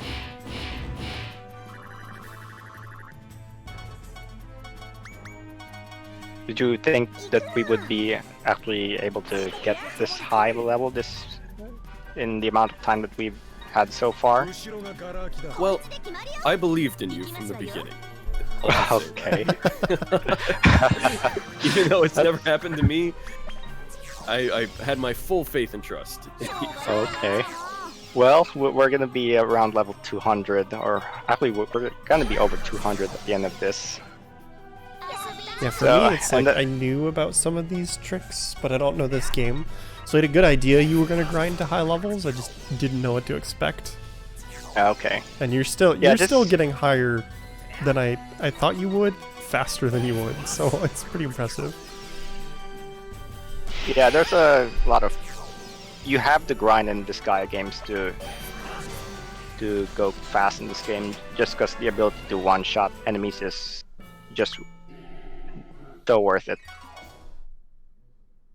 I'll have to say I'm experiencing a mixture of admiration and jealousy, because it took me like 4 hours to get to level like 200. No, excuse me, what am I saying? It took me like 8 hours, let's be honest. Yeah. Well, now that you've seen it, you could do it yourself. I mean, this is not something that only I can do. Anybody can do the strats for this game. Maybe not as quickly at first, but they can do, as long as they do the same things I'm doing, they can also get this high of a level in a short amount of time. Yeah, that is a nice thing. There doesn't seem that's to the be... beauty of these games. It doesn't seem like there's a huge amount of variance, so a lot of this is just coming down to practice and menuing, it looks like, which is really nice. Right. Well, there's some variance with the ninja accuracy, and you know, sometimes things might survive when they should die. I mean, if you want a Disgaea game that's mostly variance free, Disgaea 5 is that game. That game actually has like a tile manipulation thing going on, where if you end your turn at specific spots, enemies will move the same way, but that's not a thing in Disgaea 4. What level are you shooting for here? Well, I just want to do at least one grind with all of the monster characters that I have in my party, so I just need one more stage. I'm not really shooting for a specific level per se. I just want to, since I reincarnated my 2 ghosts, or my star skulls into ghosts, I want to level them up to get back up to speed, and basically I'm just setting up to do that. So I did okay. one ghost. He's already 155 as you can see, and this one is 94. So I want to get him up to around the same level. So I will manage to change that ghost that's level 94 with Velvetoraz, and then clear the stage with those two, and then after that they should be around the same level. That's more or less the idea. Gotcha. And of course, because of Velvetoraz, his new ability that you put on. Yep. Did we lose Trevor again? I think we did. Yeah, I think we lost Trevor.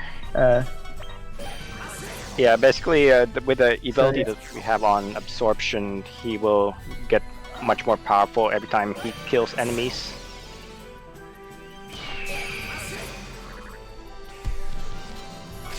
Alright, so we are done with the grinding step. Welcome back. Sorry about that, guys. I'm gonna go turn off some lights real quick.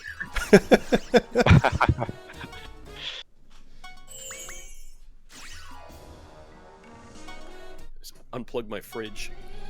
That might be a bad idea. It's empty anyway. Instant noodles don't expire, so.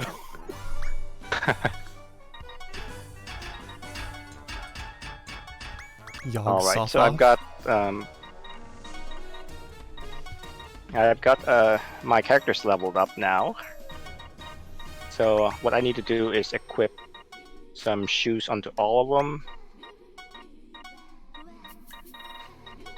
And then Desco's now in our party since we've leveled her up, so you can see they're at a fairly high level. And then what we want to do is just equip a bunch of slippers onto everything, and then I actually need to move this Rosen Queen over here, which will come into play later. Also, what I need to do now is rank up my shop by buying stuff. Yeah, we got a little bit of money right now. Yeah. You get a lot more money when you kill enemies at a higher level. So we have a lot of money to work with here. So I'm gonna rank up my shop. And the way the shops work is they have a customer level and the item level. In order to improve the item level, you have to buy stuff in order to raise your customer level. And I want to get to shop rank 5. Because there's a specific item that I need to buy for a couple characters. So I need to buy the best monster weapon for Desco, and then I need to look for specifically Art 16 Insult. As was mentioned earlier, the shop items are randomized, so I have to go in and out the shop until I get what I want. I'm looking specifically for Art 16 Insult because it gives jump. So as you can see there, on the preview, it gives plus 12 jump if I equip it onto my ghosts, which will come into play later. We do need at least 60 jump to do one of the stages quickly. Something to mention too is for the monster weapons, you have the melee and ranged monster weapons, and all the melee ones are things like fang or tentacle or claw or something like that. But all of the ranged ones are abstract concepts like crime, insult, scheme. Yeah, So they're the demon articles that will have like some sort of theme to them all. Okay, that's what they are, huh? It's Yeah, one of the rare unfortunately- opportunities to say, today I will equip crime. Okay, so there's 3 enemies here. We just need to get our characters to the opposite ends of the map to deal with them. But since we did level grind, most things are going to be dying in one hit. So now we see here in this stage, we're gonna see an axle right in the center of the map. So, do you know why he shows up here and not as like the final stage, since he's supposed to be a unique character, more or less? I believe this is the chapter in which there's the A virus, which is turning people into Axel. And so Oh my god. the one you're facing now isn't actually the real Axel. It is a poor demon who has been changed by this illness into Axel. Dear God. I'd rather be a zombie, to be honest. That's amazing. Yeah, it may not look like it, but we will see a lot more Axels in this episode, in the next stage, actually. So you'll notice that the A virus, which definitely isn't based on any kind of other virus from any other video game. Definitely not any that goes by a letter name. R. So it also is very contagious, and there's some really, really funny cutscenes in this chapter that we won't see, where some of our main cast will start to become Axel-fied, and they'll start using his some of his gaudy catchphrases. So you can see right there, there's multiple Axels now, and their class is called A virus infected. So that's how you know they're not the real thing. Poor wretches. Best to just put them out of their misery. Yeah, they're too far off to kill them this turn, but we can do that next turn. Someone in chat is asking this, and I think it's aimed at you, Trevor, because you've been the one expressing the most disdain. Which is worse, Axel or Red Magnus? Oh, Axel by far. Red Magnus is just dumb. Which I guess Axel is too. But Red Magnus is just dumb. Axel is obnoxious. And I begrudgingly like him for all, despite his character. So here's one of the uses for the Prinnies that we start out with in this run. We just toss a Velvetoraz on this Prinny and it'll just bounce off him like that, so we can get these Axels much quicker.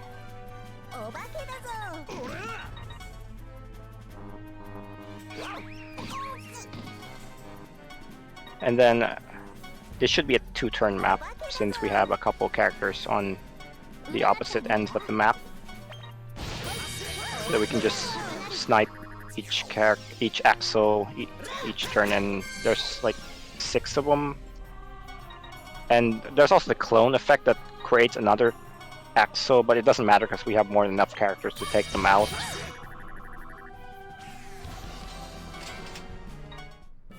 Does it only create Axels on this stage? Because I know clone can also sometimes create copies of your own characters. Yeah, I can clone any unit. It'll make, I think, one clone usually per turn. Well, yeah, I mean, in the first game, the clone effect could clone any character, even your allies, and they would be hostile. But in this, I think they changed that so that in the recent game, so that it'll only clone enemies and not your allies. Oh, so you won't see like a cloned Velvetoraz. Which is good, because with how over-leveled he is, that might be a little challenging. Right. Yeah, clone was one of the scarier effects in the early games, just because you have your super high-level character and then they appear as an enemy, and you're like, oh no. Right. Okay, so I'm gonna go to the specialty shop to buy Ninja Tabby, which is a better form of the slippers. It's got more jump, which is what we need here. So I need to equip these Ninja Tabby onto my ghosts, so they have at least 60 jump. So as you can see, they now have 62 jump. And that's going to be important for this next stage that we're going to do, because we are going to be facing a very tall cliff. I want to do this here. So this also has the clone effect, by the way. So since our jump stat is pretty high, we can just walk up this cliff right like so. So you don't need to do any complex throwing at all when you can just set your jump stat high enough and walk up this cliff. Yeah, normally you have to build a staircase out of all of those blocks in order to get up there. Right, and that's why we want to buy the Ninja Tabby and the Art 16 item.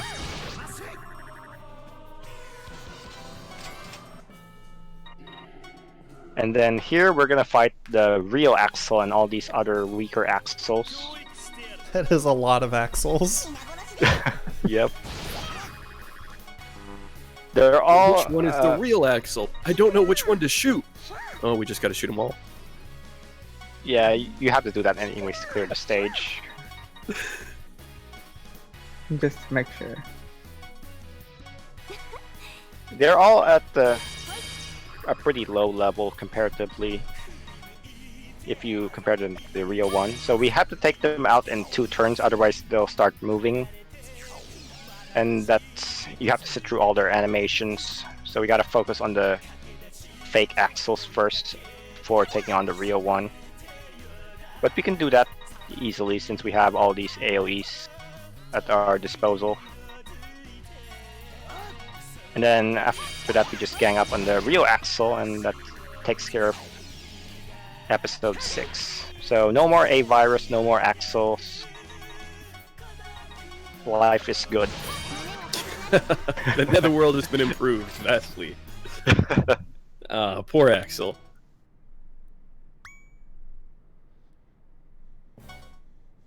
So now we're actually going to go to the Netherworld President's base, and things are going to get a lot harder, so we're going to have to increase our skills to compensate.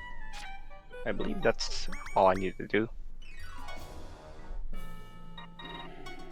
I believe the A-Virus was actually a product of the Corruptorment, right? They were trying to turn all of their, all of the demons who were rebelling into obedient little Axel clones. I believe so. And luckily, the heroes were able to find a cure for it. What was the cure again? I don't quite remember. It's angel blood, because angels can cure any ailments. Oh, right. And so, of course, Volcanus decides to charge all of the demons for the cure. Of course, she does that after she's already cured them. So some people get a little uppity about that.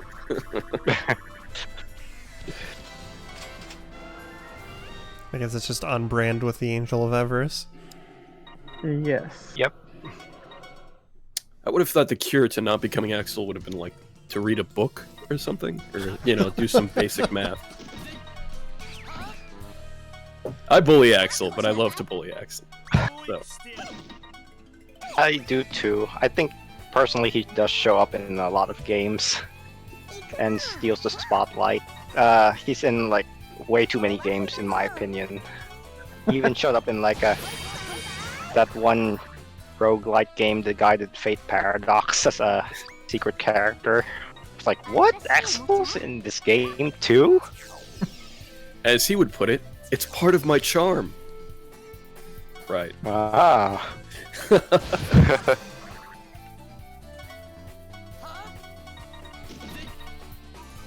But yeah, for this episode, the enemies are gonna get a lot tougher.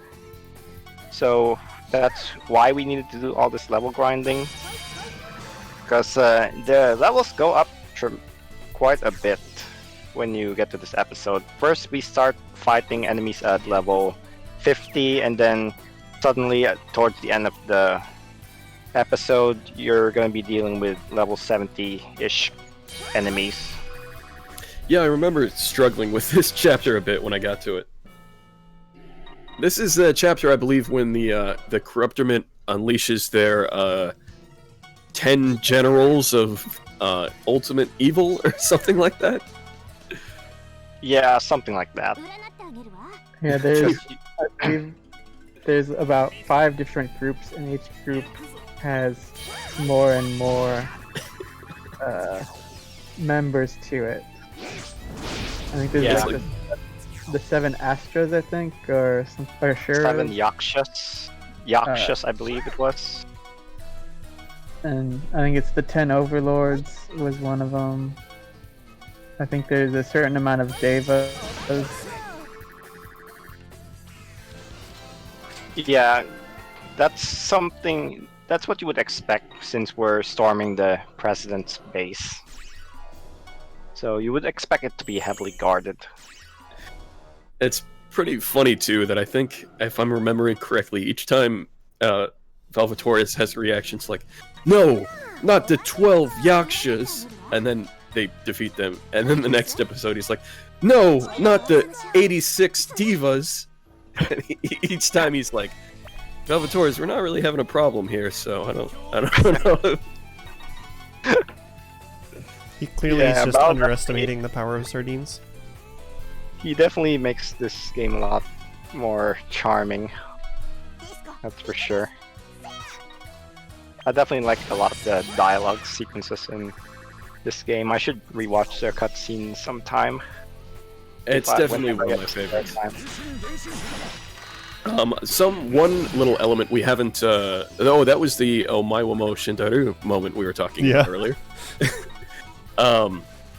One dynamic we haven't discussed much is the relation between Velvetoraz and Fenrik, who is the wolf-like character who we've seen a little bit. He's not on the board right now, but Steve, do you want to elaborate on what their relationship is? Sure. So Velvetoraz has become this Kearney instructor, and Fenrik is his steward. So he has made a vow to Velvetoraz because Fenrik's goal is to pretty much serve who he believes is the only person worthy of taking over the Netherworld and eventually pretty much all of the worlds. And so they have this buddy kind of relationship where Fenrik will do whatever it takes in order for Velvetoraz to ascend to what Fenrik believes is his rightful place. And of course Velvetoraz is content exactly where he is, training Prinnies, because he believes it's one of the most important jobs anyone could have, because Prinnies are so important to the structure of the Netherworld. Well, here's Fenrik right now. And I believe we're fighting the 7 Yakshas. So they're guarded by Prinnies and these explosive barrels. Not the smartest bit of strategy there. Well, they don't take that much damage from the explosions. So whenever something explodes next to an explosive barrel, it'll explode just like the Prinnies do. So that's how that works. And the way we need to do this is we need to blow up the Prinnies at the end, so it'll kind of trigger the AI of these 7 Yakshas at the end of the map. So they'll actually start aggroing and come towards us. So we don't have to go all the opposite ends to try to kill them, because generally enemies in Disgaea games are fairly passive, with some exceptions, meaning they won't usually go and attack you unless you get near them or they've been damaged.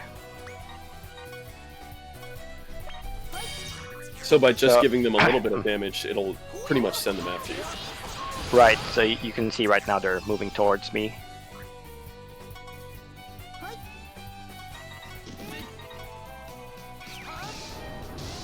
Just kind of imagining the thought process behind the structure of the stage, them talking amongst themselves, going, what if we filled the hallway full of explosive barrels and prinnies? Yes, yes. And then we stood on top of them. Genius. Well, they're boss characters, so they don't take that much damage from Yeah. it anyways. Maybe it's supposed to be a hazard for anybody who comes after them, because, I mean, they didn't take a lot of damage from it.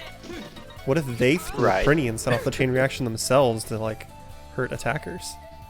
Oh, that's nefarious. I guess it fits with the demon brain, though. Yeah. It'd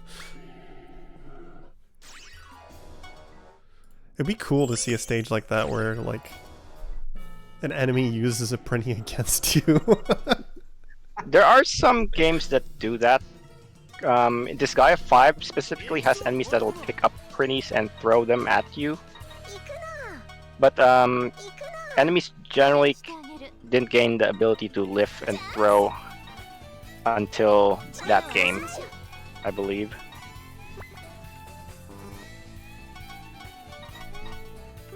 Here on the map we have I don't know if we've seen these specific characters before, but those characters to the right who are doing a little dance are the shaman class, correct?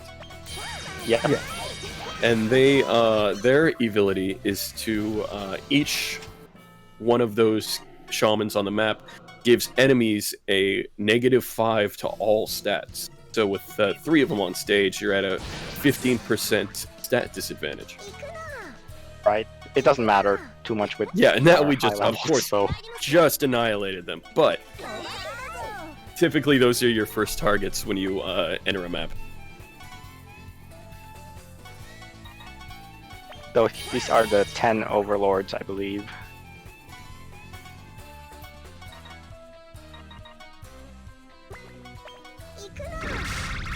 They're all.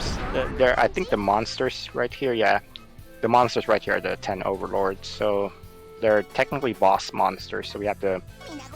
They'll probably take multiple hits to defeat. That Pac-Man animation was great. Yeah, that's the ghost's most powerful skill. So we want to use it if we have like a group of 3 enemies, like we have right here.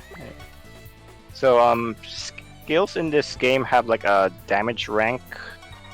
It goes from I think G to SS. So the Pac-Man skill was like a B rank skill, which even though we didn't upgrade it, it's actually very powerful. It's got like it's a B rank skill, so it one-shots these guys more or less. You can also upgrade them to be like B+, right? And eventually up to A? Or, you know, Something the next like stage. that. Something like that. I'm not sure if it actually changes its tier, but you can upgrade them to +9, and that'll increase their damage by a lot. It would probably be comparable to like an SS skill at the lowest level if you upgrade it that high. Gotcha.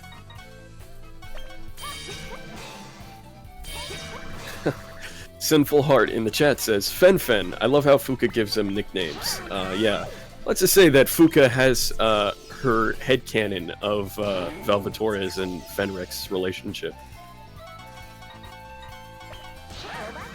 Yeah, and that's the 10 overlords done with. Or that So was them, at least. Yep, and now we have to fight the president.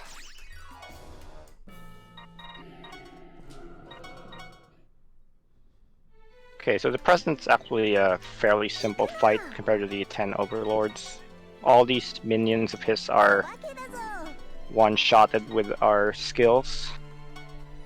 So I just take them out, and then I'll take out the president next turn. And I should be able to two-turn this map more or less if I don't get a bad damage roll.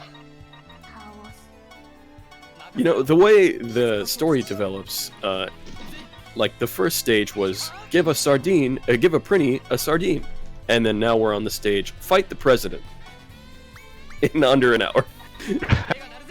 Well, it's almost 2 hours. I think. Almost 2 hours. But still, the scale of from which we've progressed. Right. Okay, so we haven't forgotten about the hard cannon. We'll use that right here to take out the president. I'm just gonna gang up on him with all my characters.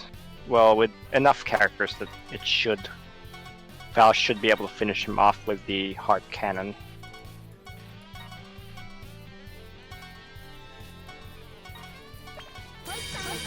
There we go, and I can just take out the 3 guys in the back, and that will be the end of the episode. Yeah, we've beaten the Netherworld President, we've essentially taken over the Netherworld, so what else is there for us to do?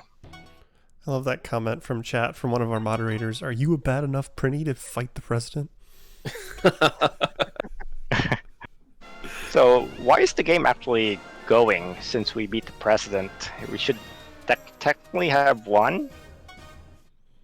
Yeah, shouldn't we?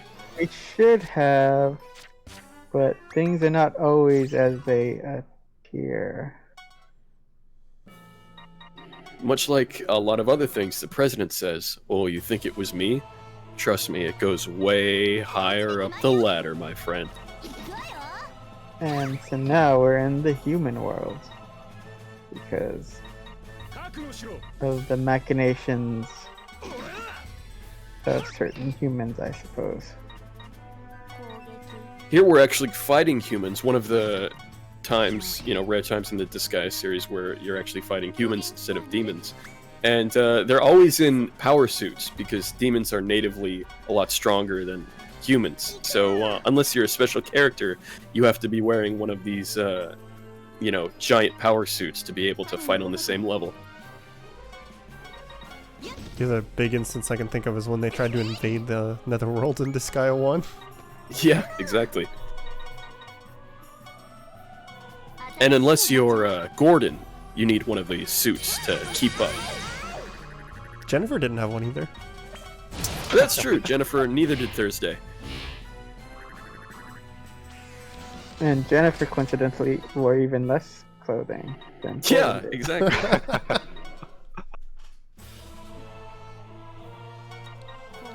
This is the second most tedious stage in the game because all the blocks have the mighty enemy effect active, so I have to throw these individual enemies off of the blocks to even be able to hurt them. Also, there are special abilities that they'll self-destruct if they are too low on HP. So you don't actually have to outright kill them, just get their HP low enough so that they'll blow up by themselves. There's just a big shiny eject button on all of those suits.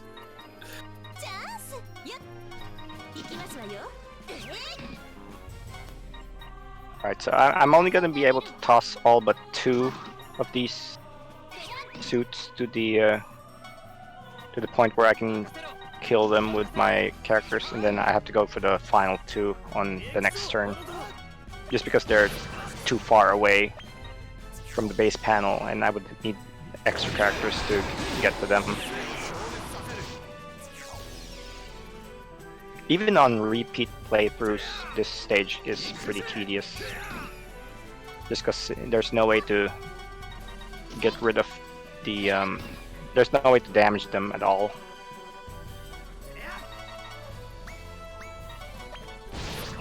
But we're through with that, so the rest of the stages should go a lot faster since we don't have to deal with any invincible effects like that anymore. This one's a fairly straightforward stage. Just use your AoE skills to kill all the monsters. First, I'll need to do a magic boost on them so that they can actually ensure the one-shot with these skills. Yeah, you were saying? I was gonna say, demons assisting the humans. What's the world come to? Or the Netherworld come to? Yeah, there are human characters. I mean, this guy has human characters, but they're not exactly humans. They're humanoid, more or less. Yeah, but yeah, they do have demons at their the humans do have demons at their disposal, like you can see here. First, it was just those biosuits, and now you find that they actually have captive demons. They can just stick on you. So in this part of the story, I believe we've defeated the Corruptormen, but now we're investigating the evil machinations of somebody in the human world who seem to be pulling the strings, basically. And we're led to this like giant scientific lab.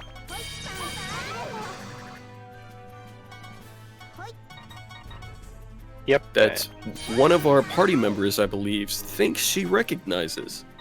Actually, two of our party members think they recognize. So we're fighting humanoid characters here. Are these actually humans or demons? Technically, they're demons, I think, because they're the only humans in this game are Fuka, and I believe she's the only human that you have in your party. Besides eventually unlocking the, enhanced suits. Yeah. Right.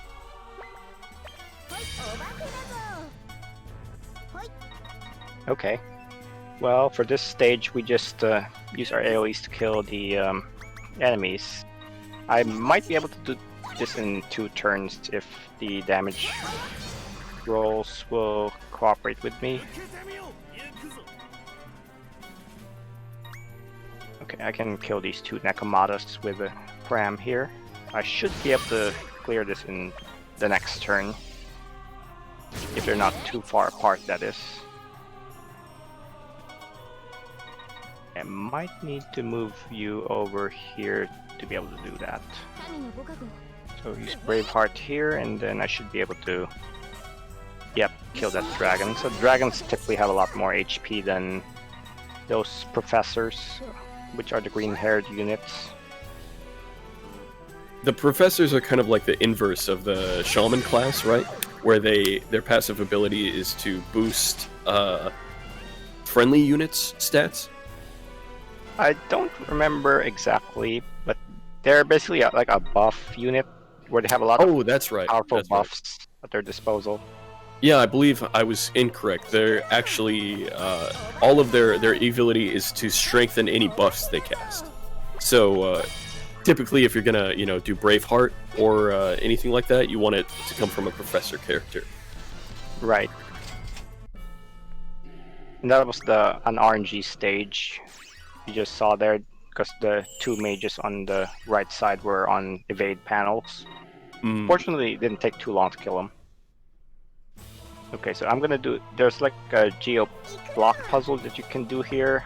First, I have to blow up these Geo Blocks here so I can open up a path to throw this red Geo Block so I can connect with the Geo Blocks, the red Geo Blocks on the bottom, and it'll cause this big chain that'll destroy everything but the purple Geo Blocks.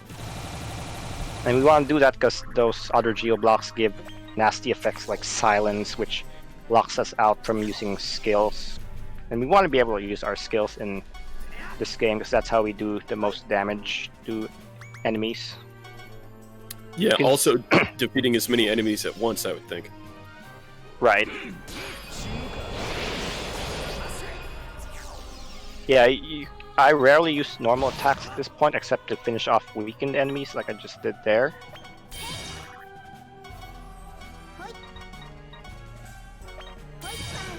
So I believe this should be the penultimate stage, and then we'll get to this episode, and then we'll get to the boss fight. I actually don't remember who you fight as a boss this stage. It is chapter. Okay. Well, it is a party member of ours, but different. That's right. That's right. Yeah. So you'll see what looks like one of our party members, but a different coloration. Is it an evil clone? Is there a Well, goatee? we'll see it. It's the final iteration of Axel. Okay, it's right here. Right there. Final boss of the class. Yes, X. has to be the final boss, right? Yes. But how could that be? They made another one. So I believe the story, up until this point, is after you've been raiding the science lab looking for answers, during the entire time, Fuka and Desko have been saying, well, this looks familiar, or something like that. And Fuka has earlier commented that the way she ended up in the Netherworld is that she was visiting her dad at work, and then suddenly something attacked her, and she fell unconscious, quote unquote, and ended up in that Netherworld. Well, and that she fell unconscious, and that's why she's dreaming. Yes, yeah. And then so now we're in that same factory, and it turns out her father happens to be a scientist who has indeed created Desko and Des-Ex here. And ultimately, Desko's assertion that Fuka was her big sister actually turns out to be true. Now we're fighting a larger version of Des-Ex. Unfortunately, there's only one of her and a lot of us, so we can just gang up on her and beat her easily. Des-Ex 2, Electric Boogaloo, perhaps.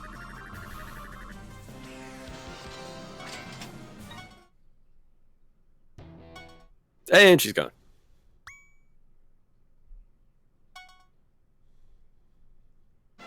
Hooray. So we beat the final boss, that's the end of the story, right? No. Yep, now we're going to the moon. We're going to the moon? Yes. Are there Nazis on the moon? No, just monsters and Okay. demons and space aliens and androids.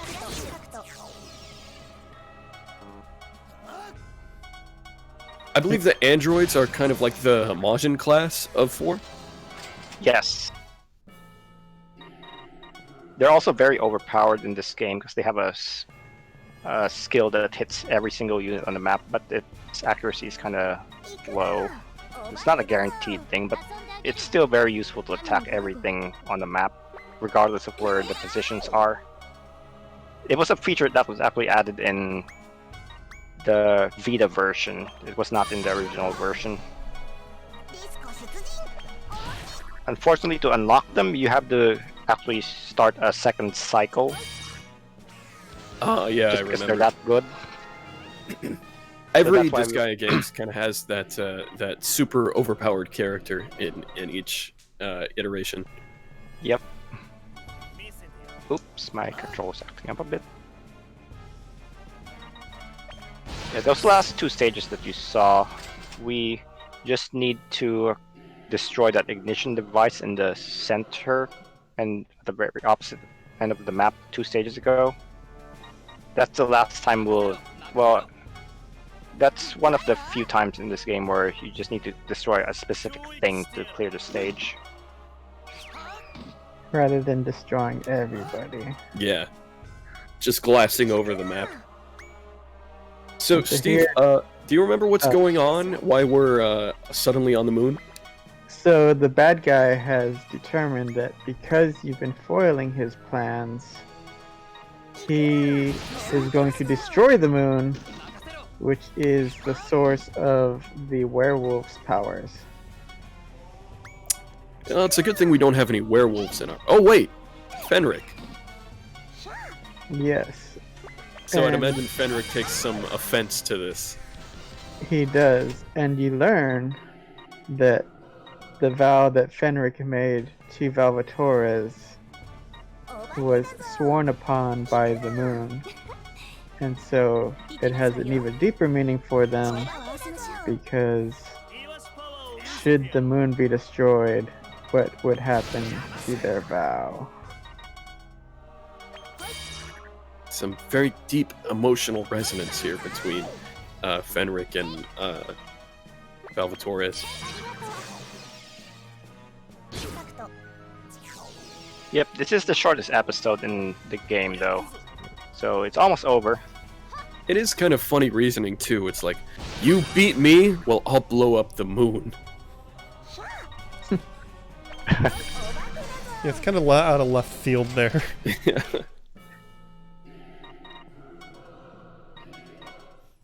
Okay, so this is the final episode in this, the final stage in this episode. So we have to fight this android with a bunch of giant weapons. I believe that was the first time we've seen the cyber demons too, right?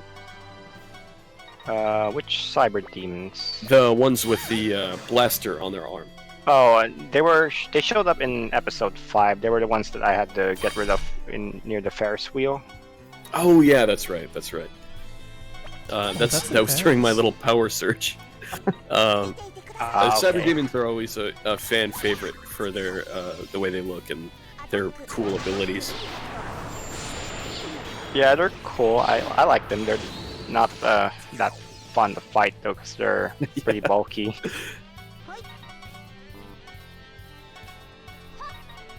But yeah, I just need to use my AoE skills, and I will have saved the moon from being destroyed, hopefully.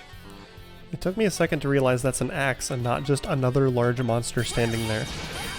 Yeah, it's a cheese magic change with a large monster at the beginning. So that's why it looks like a monster, because it's actually a large monster that's been magic changed onto the boss. You can actually see the little wood golem face if you look hard enough. Yep. It was so big that I didn't realize she was using it as a weapon. I thought it was still just standing there. Okay. Yeah. And eventually... They definitely retain a lot of characteristics. Yeah. Sure. And you can eventually dual wield giants. Oh no. Magic changed allies. Okay, so I'm gonna grab Morona again. So the moon was saved, but I guess we still haven't stopped the big bad, huh? No! Since we're still playing. The moon is safe. Now we move on to our real enemies.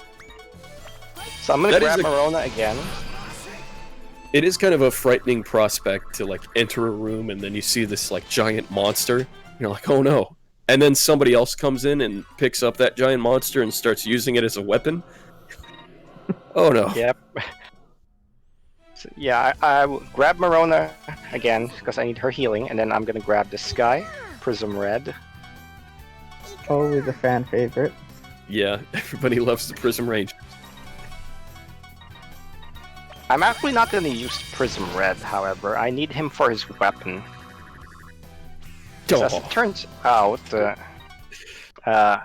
these characters, not only do their levels get higher as you progress when they join you, their equipment also becomes stronger as well. So we can take away the weapon of Prism Red and then equip it onto Velvetoraz.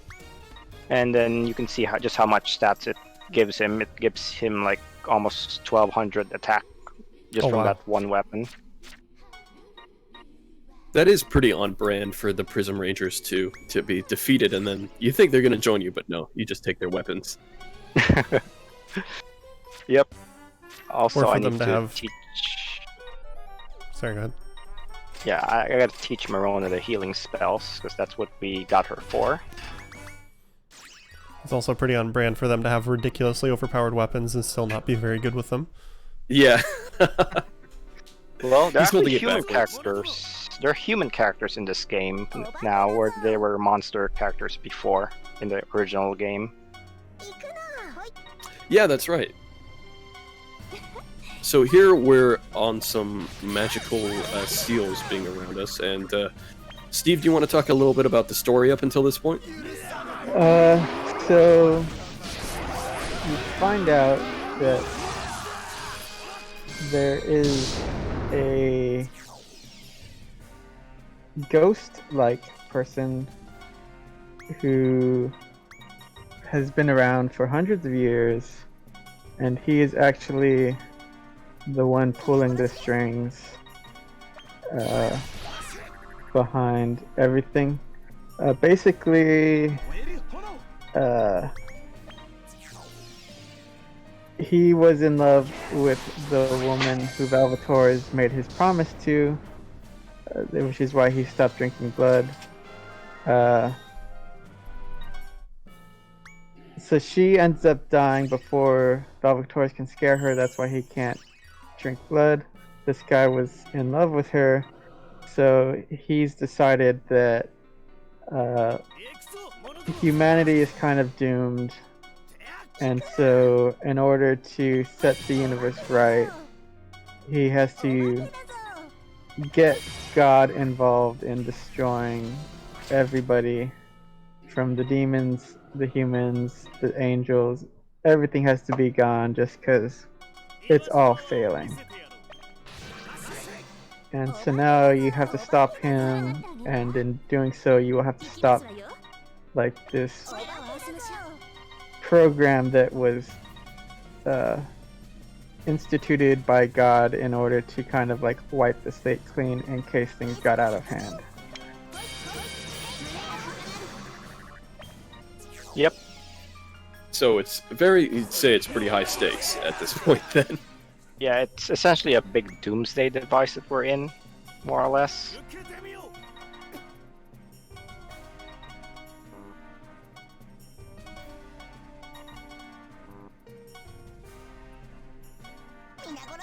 So, as you can see, the enemies are going to be a lot harder to beat.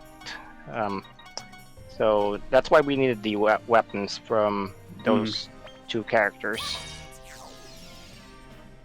Yeah, I can definitely tell they're soaking up a lot more damage than usual. Right. Some of these enemy types too, like the skeletal dragons, I know they're pretty hardy enemies, and their abilities lend them to just like being really difficult to kill. Yeah, they're usually vulnerable to magic, so I have to save my spells for them. So this is the stage that we need Marona for. The succubus on the yellow blocks has the reverse damage effect. So I will need Marona to heal this enemy to death.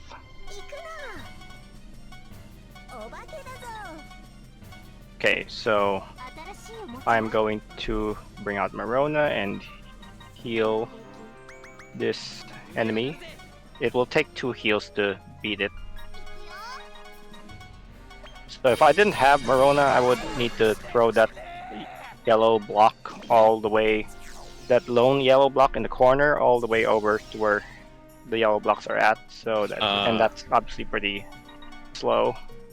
You'd have to be enduring. Well, not only would you have to kill the enemy on the blue block, but you'd have to be enduring the succubus's spells the entire time. Right. Which isn't a problem because she doesn't move, but it definitely takes a while if you do it the regular way. So I moved the Rose and Queen symbol over there so I can buy arrow sneakers. Rose and Queen's contents, where you put Rose and Queen will change the contents of the specialty shop. So I can buy arrow sneakers, which will give me better jump, and I need to equip the Velvetoraz with that. So, I-79 and I-79er says, but what if God is a prinny? Or what if God is a prinny symbol? And then Forsekai says, IIRC, there is a prinny god, and you're absolutely right.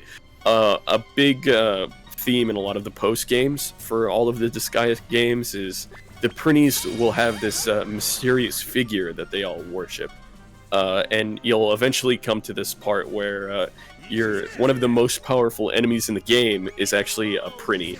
Or more precisely, I believe in this game it's Mecha Pringer X, which is like a mechanical prinny. Yep. It's really, really powerful, and it actually has some of the best equipment in the game. It's also a reference to Disgaea 1 and some of the silly cutscenes in between the chapters. Yeah, you never actually see Pringer X in Disgaea 1, but it starts to make an appearance from Disgaea 4 onwards. They actually made it into an ultimate boss in the remake of, or the enhanced version of Disgaea 2. So these guys paralyze Velvetoraz, which is not good. so it'll take me an extra turn to clear this map. Yeah, the reason I wanted the Arrow Sneakers was to equip them onto Velvetoraz so I can get him up this wall. Right. Otherwise, you'd have to stack up and make a little staircase out of all the Geo Panels that you spawn in. Right. There's also a hidden warp tile, a hidden warp block you can do as well. But that takes a while because you have to wait a turn for that to happen. Okay, we're almost to the end. So here we're gonna face a bunch of really powerful enemies with enemy turbo ×3. So I have to get rid of that Geo block that's giving that effect. That'll severely weaken them or bring them back to normal power. That effect basically triples their stats while they're standing on it. Yep. And it'll also make them a lot harder to hit too, because their speed will be increased, and that determines their evasion.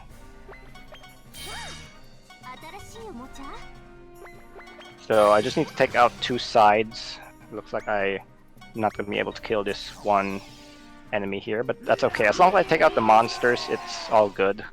Because I don't want them to magic change with them, because when enemies magic change, the HP is actually gonna be healed back to full. And not only that, their HP pool gets a lot bigger. So I'll just do some hard cannon stuff on this guy, and then I'll just finish off the last enemy with the Tyrant Flugud to end this map. And now we can actually face the real villain of this game. I believe we're on our 4th final boss now. Yeah. Are we counting the different stages of Desco as different final bosses? Oh yeah, okay, so maybe 5th final boss. Let me tell you, he's not even the last one. Well, for this guy, he actually doesn't move on the first turn. So just need to get a unit up close to him so I can throw him pretty close to Velvetoraz, and then I'm just gonna line up all my units and do one big combo attack with a heart cannon, and then that should finish him off pretty easily. It's reminding me of like video editing with like version 4 final V2 for real this time. I promise this time. All right. You know, it is very on brand that ultimately Velvetoraz couldn't do it on his own. He needs the power of all his friends to truly defeat the final boss. Okay, and that's time for real. So you can see right there, we finally have the ending screen show up. They finally got their sardines. That feeling when you start a civil war just so you can give people sardines. Let's see. You had to stage a revolution, break a bunch of people out of prison, break out of the Netherworld, defeat an evil corporation. What else did you have to do? And defeat a powerful, malevolent entity from over 200 years ago. Just to give your prinnies a sardine.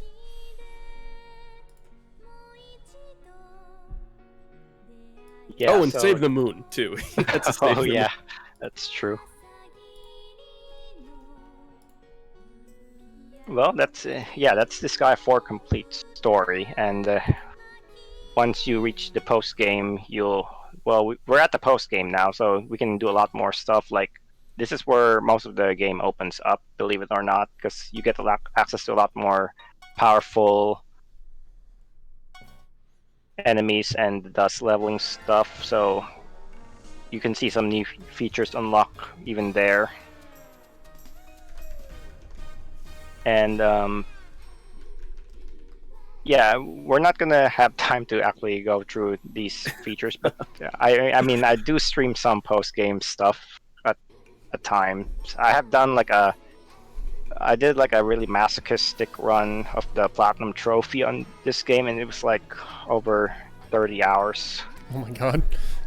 Yeah, yeah, but I did manage to get the platinum in the end. It saved us a bod in my Twitch channel if you're curious on what a run of that is like.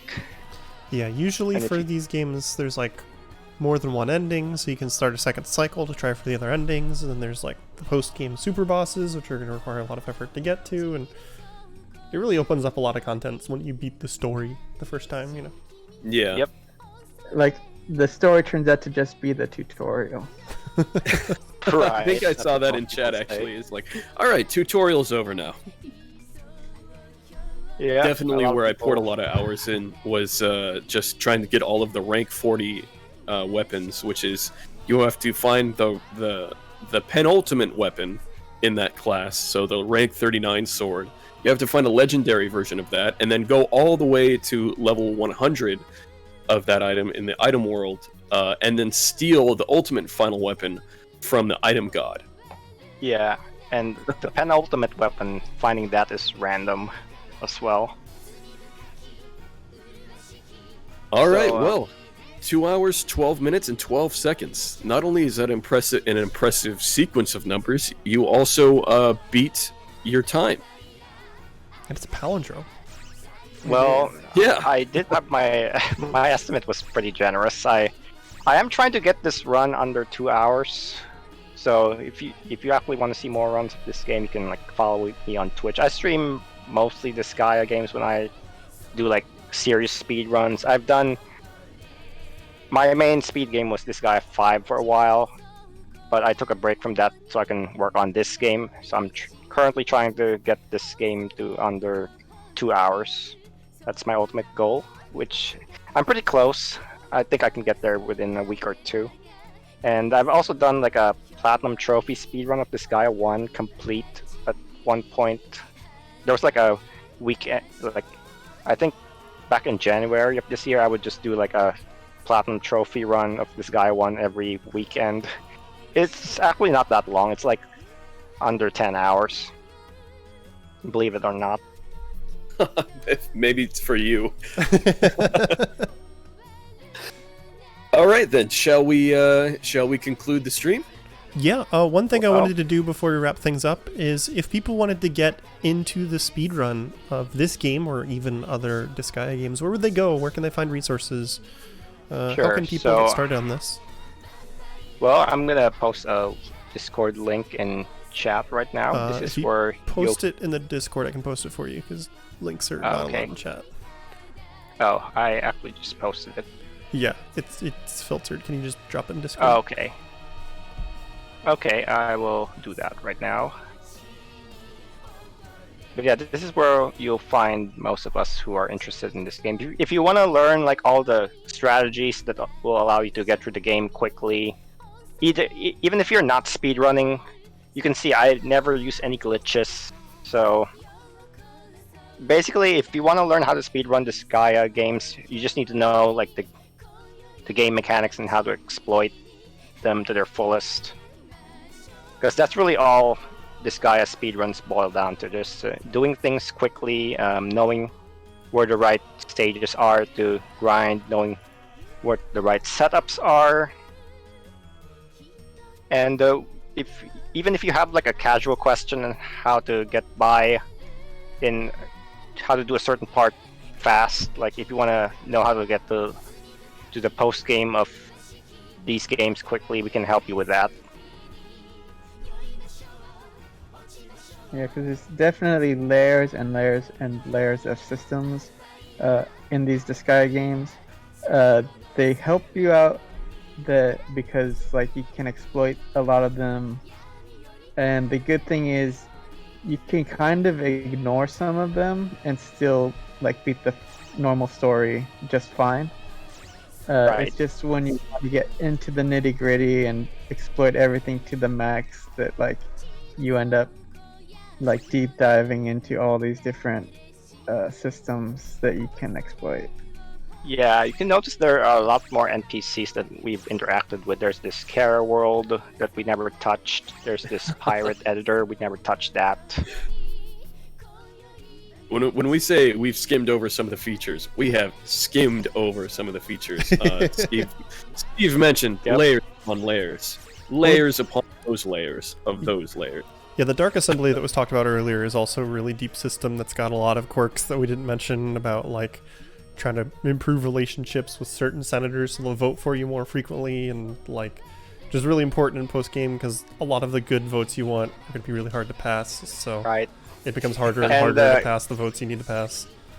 Yeah, I also like to do, even though it's a speedrun Discord, we don't just speedrun the main story. At least I don't. I actually like diving into post-game stuff.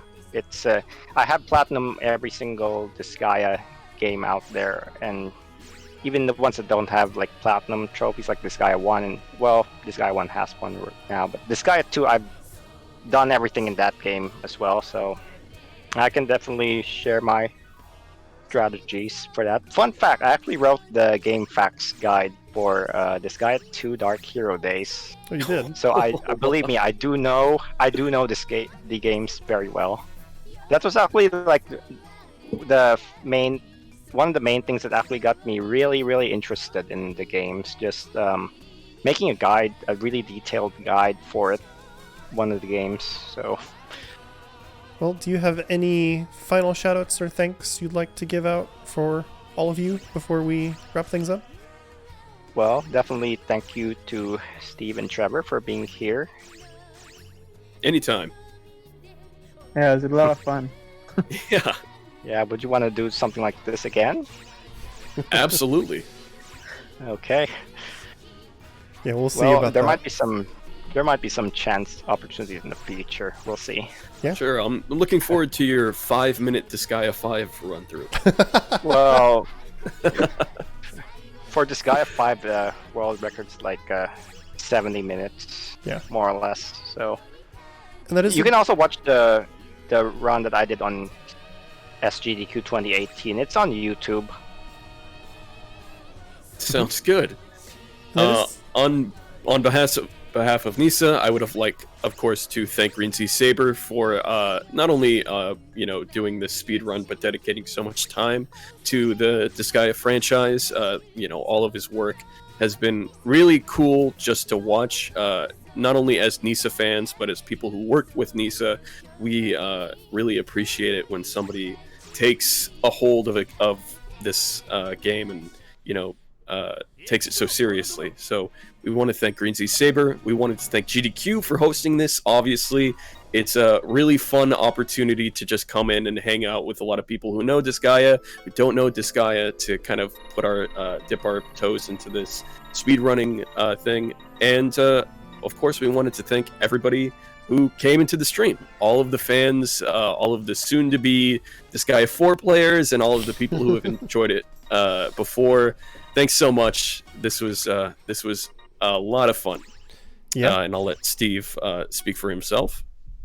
Well, I just mirror that. Like, we really appreciate all of our fans. We know they're very loyal. They're very hardcore. Like we've been to, like, every time we go to Anime Expo, we always have a booth, and you guys are always like showing up and just sharing your stories, and we just love like getting the feedback from you guys. Like, all we do is to try to like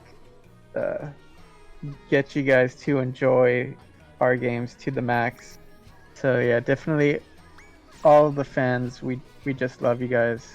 Thank you for your support. Yeah, thanks everybody Absolutely. for being on, especially Green Sea Saber for doing the run for us. Yeah, no problem.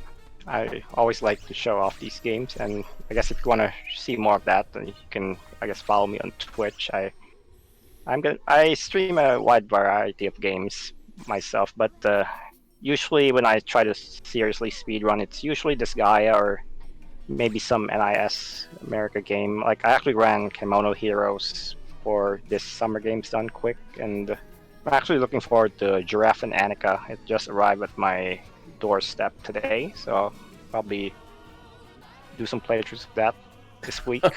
Looking forward to that one. Okay, well, I'm going to start wrapping things up here, so thanks Green Z Saber, Steve, Trevor for being here. It was a lot of fun. As a reminder, the Community Spotlight showcases community-suggested games. So if you've got a game you think needs some more attention or doesn't get as much exposure as you think it should, and we should show it off on this show, you can type !spotlight in chat.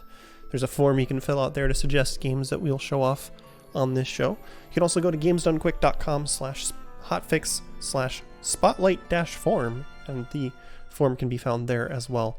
Just as a quick reminder, Fleet Fatales submissions are open at the moment. It's all women speedrunning event, going to be running in November. If you'd like to participate, you can go to gamesdonequick.com/framefatale. And tune in tomorrow for Time Capsule. It's a show about speedruns of games that were released in the same year. I believe it's 2013 tomorrow. Going to be starting at 8 p.m. Eastern. So make sure you tune in for that. But we're going to take a quick break, play a few ads, and then we're going to raid someone, so that you can continue to watch some more quality speedrunning content if you stick around after the ads. And of course, if you're subscribed, you won't see the ads. If you've got Prime Gaming sitting around, this is the last day of August, so if you have Prime Gaming or sub money sitting around and you throw it in, it will still go to Doctors Without Borders, as all of our sub and bit revenue for the month is going to Médecins Sans Frontières, which is a really good cause. But we will see you tomorrow for Time Capsule.